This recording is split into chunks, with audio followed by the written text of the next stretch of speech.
ਰੋਜ਼ਗਾਰ ਨੂੰ ਹੋਰ ਵਧਾਓ। ਪੰਜਾਬੀ ਰੇਡੀਓ USA ਤੇ ਆਪਣੀ ਐਡ ਚਲਾਓ। ਨਵੇਂ ਕਸਟਮਰਸ ਲਈ ਖਾਸ ਪ੍ਰਮੋਸ਼ਨਲ ਆਫਰ ਜੋ ਦਿੰਦੇ ਨੇ ਤੁਹਾਨੂੰ ਤੁਹਾਡੇ ਡਾਲਰ ਦਾ ਜ਼ਿਆਦਾ ਮੁੱਲ। ਵਧੇਰੇ ਜਾਣਕਾਰੀ ਲਈ ਕਾਲ ਕਰੋ 4082725200 408 272 5200।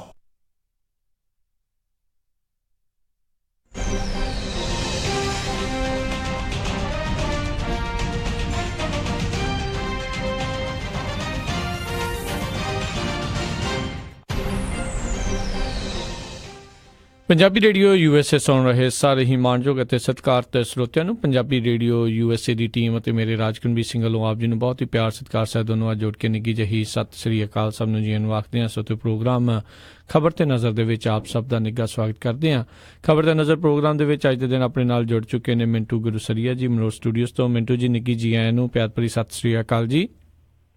ਜੀ ਸ਼ੁਕਰੀਆ ਜੀ ਸਾਰਿਆਂ ਨੂੰ ਸਤਿ ਸ਼੍ਰੀ ਅਕਾਲ।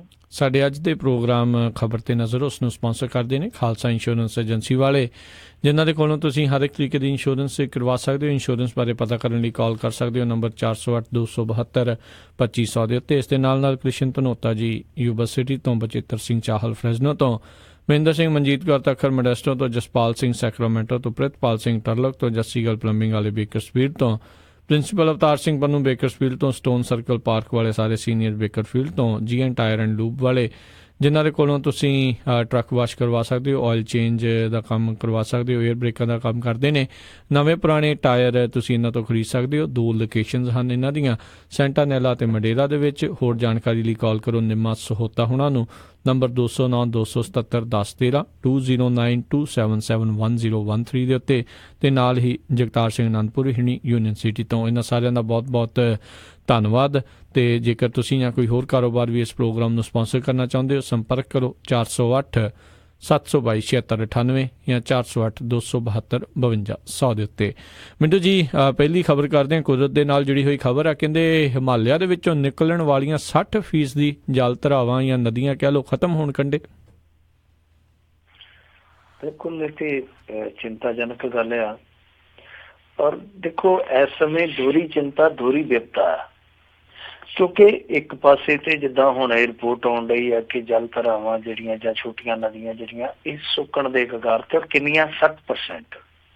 ਔਰ ਜਿਹੜੇ ਲੋਕ ਕੁਦਰਤ ਨੂੰ ਬਹੁਤ ਨੇੜਿਓਂ ਦੇਖਦੇ ਆ, ਕੁਦਰਤ ਬਾਰੇ ਜਾਣਕਾਰੀ ਰੱਖਦੇ ਆ, ਉਹ ਸ਼ਾਇਦ ਚੰਗੀ ਤਰ੍ਹਾਂ ਜਾਣਦੇ ਹੋਣਗੇ ਕਿ ਜਿਹੜੀਆਂ ਭਾਰਤ ਦੇ ਵਿੱਚ ਇਸ ਤਰ੍ਹਾਂ ਦੀਆਂ ਛੋਟੀਆਂ ਨਦੀਆਂ ਜਿਹਨਾਂ ਨੂੰ ਜਲ ਧਾਰਾਵਾਂ ਕਿਹਾ ਜਾਂਦਾ, ਇਹ ਕੁੱਲ ਮੇਰੇ ਖਿਆਲ ਦੇ ਨਾਲ 50 ਲੱਖ ਦੇ ਕਰੀਬ ਨੇ ਛੋਟੀਆਂ ਛੋਟੀਆਂ, ਔਰ 30 ਲੱਖ ਕੱਲੀਆਂ ਹਿਮਾਲਿਆ ਚੋਂ ਨਿਕਲਦੀਆਂ। ਇਹਦਾ ਮਤਲਬ ਹੈ 30 ਲੱਖ ਚੋਂ ਜੇ 60% ਲਾਈਏ ਤਾਂ ਬਹੁਤ ਜ਼ਿਆਦਾ ਜਿਹੜੀਆਂ ਜਲ ਧਾਰਾਵਾਂ ਲਗਭਗ ਸੁੱਕ ਗਈਆਂ ਜਾਂ ਸੁੱਕਣ ਦੇ ਕਗਾਰ ਤੇ, ਸੁੱਕਣ ਦੇ ਕੰਢੇ ਤੇ ਆ। ਇਹ ਇੱਕ ਵਿਪਤਾ, ਕਿਉਂਕਿ ਦੇਖੋ ਇਸ ਵਿਪਤਾ ਦੇ ਨਾਲ ਅੱਗੇ ਜਾ ਕੇ ਸਮੱਸਿਆ ਕੀ ਆਊਗੀ ਕਿ ਹੋਰ 4 ਸਾਲਾਂ ਨੂੰ ਜਾਂ 50-10 ਸਾਲਾਂ ਨੂੰ ਆ ਜਿਹੜੇ ਰਾਜ ਆ ਜਿੱਦਾਂ ਸਿੱਕਮ, ਅਰੁਣਾਚਲ, ਉੱਤਰਾਖੰਡ, ਹਿਮਾਚਲ, ਜੰਮੂ, ਅਸਮ, ਬੰਗਾਲ, ਮੇਘਾਲਿਆ, ਨਾਗਾਲੈਂਡ, ਮਨੀਪੁਰ, ਮਿਜ਼ੋਰਮ, ਤ੍ਰਿਪੁਰਾ, ਇਹਨਾਂ ਸਾਰੀਆਂ ਸਟੇਟਾਂ ਦੇ ਵਿੱਚ ਜਲ ਸੰਕਟ ਪੈਦਾ ਹੋ ਜਾਊਗਾ। ਕਿਉਂਕਿ ਜਿਹੜੇ ਇਹ ਸਟੇਟ ਪੈਂਦੇ ਆ ਇਸ ਰੂਟ ਤੇ, ਸਾਰੇ ਸਟੇਟ ਜਿੰਨੇ ਆ, ਉਹਨਾਂ ਦੇ ਪੀਣ ਦਾ ਪਾਣੀ ਜਿਹੜਾ ਹੁੰਦਾ ਉਹ ਇਹਨਾਂ ਛੋਟੀਆਂ ਛੋਟੀਆਂ ਨਦੀਆਂ ਚੋਂ ਹੀ ਨਿਕਲਦਾ। ਸੋ ਇੱਕ ਵਿਪਤਾ ਇਸ ਪਾਸਿਓਂ ਕਿ ਲਗਾਤਾਰ ਇਹ ਜਲ ਧਾਰਾਵਾਂ, ਇਹ ਛੋਟੀਆਂ ਨਦੀਆਂ ਸੁੱਕਦੀਆਂ ਪਈਆਂ। ਦੂਜੀ ਵਿਪਤਾ ਜਿਹੜੀ ਵੱਡੀ ਭਾਰਤ ਲਈ ਆ ਉਹ ਇਹ ਆ ਕਿ ਜਿਹੜਾ ਉੱਤੇ ਸ਼ਰਾਰਤੀ ਬੱਚਾ ਬੈਠਾ, ਉਹਦੇ ਹੱਥ ਇਸ ਸਮੇਂ ਨਲਕੇ ਦੀ ਹੱਥੀ ਆ, ਜਿਹਨੂੰ ਆਪਾਂ ਕਹਿ ਦਿੰਦੇ ਹਾਂ ਕਿ water tower of Asia, Tibet ਦਾ ਇਲਾਕਾ, ਜਿਹੜਾ ਉਹਨੇ ਜਦੋਂ ਜਿਹੜੀ ਕੋਟ ਆਪਾਂ ਆਮ ਹੀ ਪੜ੍ਹਦੇ ਹੁੰਦੇ ਆ ਨਾ ਕਿ ਤੀਸਰਾ ਜਿਹੜਾ ਸੰਸਾਰ ਜੰਗ ਹੋਊਗਾ ਪਾਣੀ ਖੁਣੋ ਹੋਊਗਾ, ਤੇ ਉਹ ਸ਼ਾਇਦ ਉਹਨੇ ਬਹੁਤ ਪਹਿਲਾਂ ਹੀ ਭਾਂਪ ਲਿਆ ਸੀਗਾ, ਪਹਿਲਾਂ ਹੀ ਉਹਨੇ ਜਾ ਕੇ ਉਹ ਨਲਕਾ ਨੱਪ ਲਿਆ ਚੀਨ ਨੇ। ਅੱਜ ਉਹਦੇ ਕੋਲੋਂ ਨਲਕੇ ਦੀ ਹੱਥੀ ਤੇ ਹੱਥ ਆ। ਉਹ ਡੈਮ ਬਣਾ ਰਿਹਾ, ਜਿਸ ਤਰ੍ਹਾਂ ਤੁਸੀਂ ਦੇਖਿਆ ਹੀ ਹੈ ਕਿ 80,000 ਦੇ ਕਰੀਬ ਡੈਮ ਨੇ, ਜਿਹਦੇ ਚੋਂ 1/3 ਚੀਨ ਦੇ ਵਿੱਚ ਬਹੁਤ ਵੱਡੇ ਡੈਮ ਆ। ਉਹ ਬਹੁਤ ਸਾਰੀਆਂ ਨਦੀਆਂ ਨੂੰ ਮੋੜਦੇ ਪਏ, ਬ੍ਰਹਮਪੁੱਤਰਾ, ਹੋਰ ਕਈ ਨਦੀਆਂ ਨੇ ਜਿਨ੍ਹਾਂ ਨੂੰ ਉਹ ਮੋੜਨ ਦਾ ਯਤਨ ਕਰਦੇ ਪਏ ਡੈਮ ਬਣਾ ਕੇ, ਕਿਉਂਕਿ ਉਹਨਾਂ ਦਾ ਮੰਨਣਾ ਇਹ ਆ ਕਿ ਜਿਹੜੀ ਸਾਡੀ ਈਸਟਰਨ ਸਾਈਡ ਵਾਲੀ ਵਸੋਂ ਆ ਉਹ ਇੱਕ ਦਿਨ ਪਾਣੀ ਦੇ ਸੰਕਟ ਨਾਲ ਜੂਝੇਗੀ ਤੇ ਅਸੀਂ ਉਦੋਂ ਤੱਕ ਪਹਿਲਾਂ ਪ੍ਰਬੰਧ ਕਰ ਲਈਏ। ਤਾਂ ਜਦੋਂ ਕੁਦਰਤੀ ਵਹਾਨ ਨੂੰ ਮੋੜਿਆ ਜਾਊਗਾ ਤਾਂ ਜਿਹੜੇ ਕੁਦਰਤੀ ਵਹਾਨ ਦੇ ਨਾਲ ਜੁੜੇ ਹੋਏ ਲੋਕ ਆ ਉਹ ਜ਼ਰੂਰ ਪਿਆਸੇ ਮਰਨਗੇ।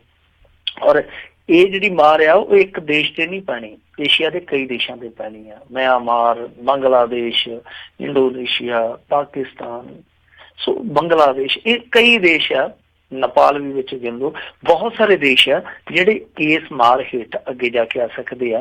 ਕਿਉਂਕਿ ਚੀਨ ਤੁਹਾਨੂੰ ਪਤਾ ਹੀ ਆ, ਜਿਹੜੀ ਚੀਜ਼ ਉਹਨੇ ਦੇਣੀ ਹੋਵੇ ਉਹਦੇ ਵੱਟੇ ਚੀਜ਼ ਲੈਂਦਾ ਵੀ ਆ। ਇਹ ਚੀਨ ਦਾ ਹਿਸਾਬ ਕਿਤਾਬ ਫਾਰਮੂਲਾ। ਤਾਂ ਕੱਲ ਨੂੰ ਜੇ ਮੰਨ ਲਓ ਕੋਈ ਸੰਧੀ ਹੁੰਦੀ ਵੀ ਆ ਤਾਂ ਬਹੁਤ ਕੁਛ ਲਿਆ ਜਾਏਗਾ ਜਦੋਂ ਪਾਣੀ ਦੀ ਕਿੱਲਤ ਹੋਏਗੀ। ਸੋ ਦੋਹਰੀ ਵਿਪਤਾ ਇਸ ਸਮੇਂ ਭਾਰਤ ਦੇ ਸਾਹਮਣੇ। ਇੱਕ ਤੇ ਇਹ ਆ ਕਿ ਜਿਹੜੇ ਆਪਣੇ ਉਹਨਾਂ ਦੇ ਜਲ ਸਰੋਤ ਹੈ ਇੰਡੀਆ ਦੇ ਵਿੱਚ, ਉਹ ਲਗਾਤਾਰ ਖਤਮ ਹੋ ਰਿਹਾ। ਦੂਜਾ ਇਹ ਆ ਕਿ ਉੱਤੇ ਚਾਈਨਾ ਬੈਠਾ ਜਿਹਦੇ ਹੱਥ 'ਚ ਨਲਕੇ ਦੀ ਹੱਥੀ ਆ। ਸੋ ਦੋਹਰੀ ਵਿਪਤਾ। ਹੁਣ ਦੇਖੋ ਇਹਦੇ ਚੋਂ ਜੇ ਅਸੀਂ ਵੇਖਣਾ ਹੋਵੇ, ਪੋਜ਼ਿਟਿਵ ਪੱਖ ਵੇਖਣਾ ਹੋਵੇ, ਤਾਂ ਅਸੀਂ ਇਹੀ ਦੇਖ ਸਕਦੇ ਹਾਂ ਕਿ ਇਹਦੇ ਚੋਂ ਅਸੀਂ ਥੋੜ੍ਹੀਆਂ ਬਹੁਤੀਆਂ ਗਲਤੀਆਂ ਫੜ ਕੇ ਉਹਨਾਂ ਦਾ ਸੁਧਾਰ ਕਰਕੇ ਬਾਕੀ ਬਚੀਆਂ ਜੋ ਵੀ ਸਾਡੇ ਕੋਲ ਬਚਿਆ ਵੈਸੇ ਖਜ਼ਾਨਾ ਪਾਣੀ ਦਾ, ਉਹਨੂੰ ਸਾਰੇ ਨੂੰ ਬਚਾਉਣ ਦਾ ਯਤਨ ਕਰੀਏ। ਜਿੱਦਾਂ ਦੇਖੋ ਦਰਖਤ ਕੱਟੇ ਗਏ ਆ, ਕੁਦਰਤ ਦੇ ਨਾਲ ਖਿਲਵਾੜ ਕੀਤਾ ਗਿਆ, ਬਾਕੀ ਧਰਤੀ ਦੇ ਹੇਠਲੀਆਂ ਪਲੇਟਾਂ ਦੀ ਜਿਸ ਤਰ੍ਹਾਂ ਦੀ ਹਿਲਜੁਲ ਹੋਈ ਆ, ਇਹਨਾਂ ਸਾਰੀਆਂ ਚੀਜ਼ਾਂ ਨੇ ਬੇੜਾ ਗਰਕ ਕੀਤਾ ਰਲ ਮਿਲ ਕੇ। ਤਾਂ ਚੰਗੀ ਪਾਲਿਸੀ ਆਵੇ, ਮੈਪਿੰਗ ਵਗੈਰਾ ਹੋਵੇ, ਫਿਰ ਇਹਨਾਂ ਜਲ ਧਾਰਾਵਾਂ ਨੂੰ ਦੁਬਾਰਾ ਪੁਨਰ ਸੁਰਜੀਤ ਕਰਨ ਲਈ ਯਤਨ ਕੀਤਾ ਜਾਵੇ ਤਾਂ ਹੋ ਸਕਦਾ ਗੱਲ ਬਣ ਜਾਵੇ। ਪਰ ਜੇ ਇਸ ਤਰ੍ਹਾਂ ਹੀ ਅਣਗੌਲਿਆ ਰਿਹਾ ਕੰਮ ਤੇ ਫਿਰ ਬਹੁਤ ਬੁਰਾ ਹੋ ਜਾਏਗਾ।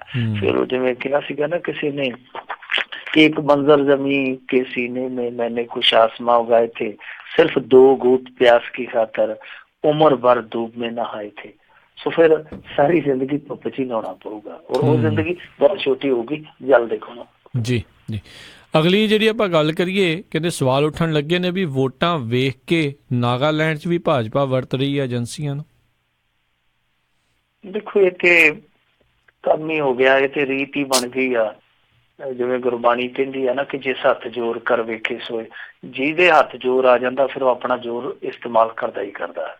ਏਜੰਸੀਆਂ ਦੀ ਕਵਰਤੋਂ ਹੁੰਦੀ ਹੈ। ਨਾਗਾਲੈਂਡ ਦਾ ਮਸਲਾ ਕੀ ਹੈ ਪਹਿਲਾਂ ਇਹ ਸਮਝਣਾ ਬਹੁਤ ਲਾਜ਼ਮੀ ਹੈ। ਮੈਂ ਤੁਹਾਨੂੰ ਸ਼ਾਰਟ 'ਚ ਸਮਝਾ ਦਿੰਦਾ। ਇੱਥੋਂ ਦੇ ਜਿਹੜੇ ਹਥਿਆਰਬੰਦ ਸੰਘਰਸ਼ਕਾਰੀ ਆ ਉਹ ਇਹ ਕਹਿੰਦੇ ਆ ਕਿ ਸਾਡਾ ਗ੍ਰੇਟਰ ਨਾਗਾ ਬਣਨਾ ਚਾਹੀਦਾ, ਗ੍ਰੇਟਰ ਨਾਗਾਲੈਂਡ। ਗ੍ਰੇਟਰ ਨਾਗਾਲੈਂਡ ਦਾ ਹੁਣ ਪੰਗਾ ਇਹ ਆ, ਵੈਸੇ ਇਹਨਾਂ ਨੇ ਸਮਝੌਤਾ ਕਰ ਲਿਆ ਸੀ, ਤੁਹਾਨੂੰ ਯਾਦ ਹੋਣਾ ਜਦੋਂ ਮੋਦੀ ਪ੍ਰਧਾਨ ਮੰਤਰੀ ਬਣਿਆ ਸੀਗਾ ਤੇ ਨਾਗਾਲੈਂਡ ਦੇ ਵਿੱਚ ਜਾ ਕੇ ਉਹਨੇ ਇੱਕ ਸੰਧੀ ਕੀਤੀ ਸੀਗੀ। ਤਾਂ ਉਹ ਸੰਧੀ ਉਸ ਸਮੇਂ ਬਿਲਕੁਲ ਗੁਪਤ ਚੁਪਤ ਰੱਖੀ ਗਈ ਜੀ। ਅੱਜ ਤੱਕ ਨਹੀਂ ਦੱਸਿਆ ਗਿਆ ਕਿ ਉਹਦੇ 'ਚ ਕੀ ਸ਼ਰਤਾਂ ਮੰਨੀਆਂ ਸੀ, ਕੀ ਸ਼ਰਤਾਂ ਮਨਵਾਈਆਂ ਗਈਆਂ, ਕਿਉਂਕਿ ਹੁਣ ਉੱਥੇ ਇਲੈਕਸ਼ਨ ਹੋਣ ਜਾ ਰਿਹਾ ਇਸ ਮਹੀਨੇ ਦੇ ਅੰਤ ਦੇ ਵਿੱਚ।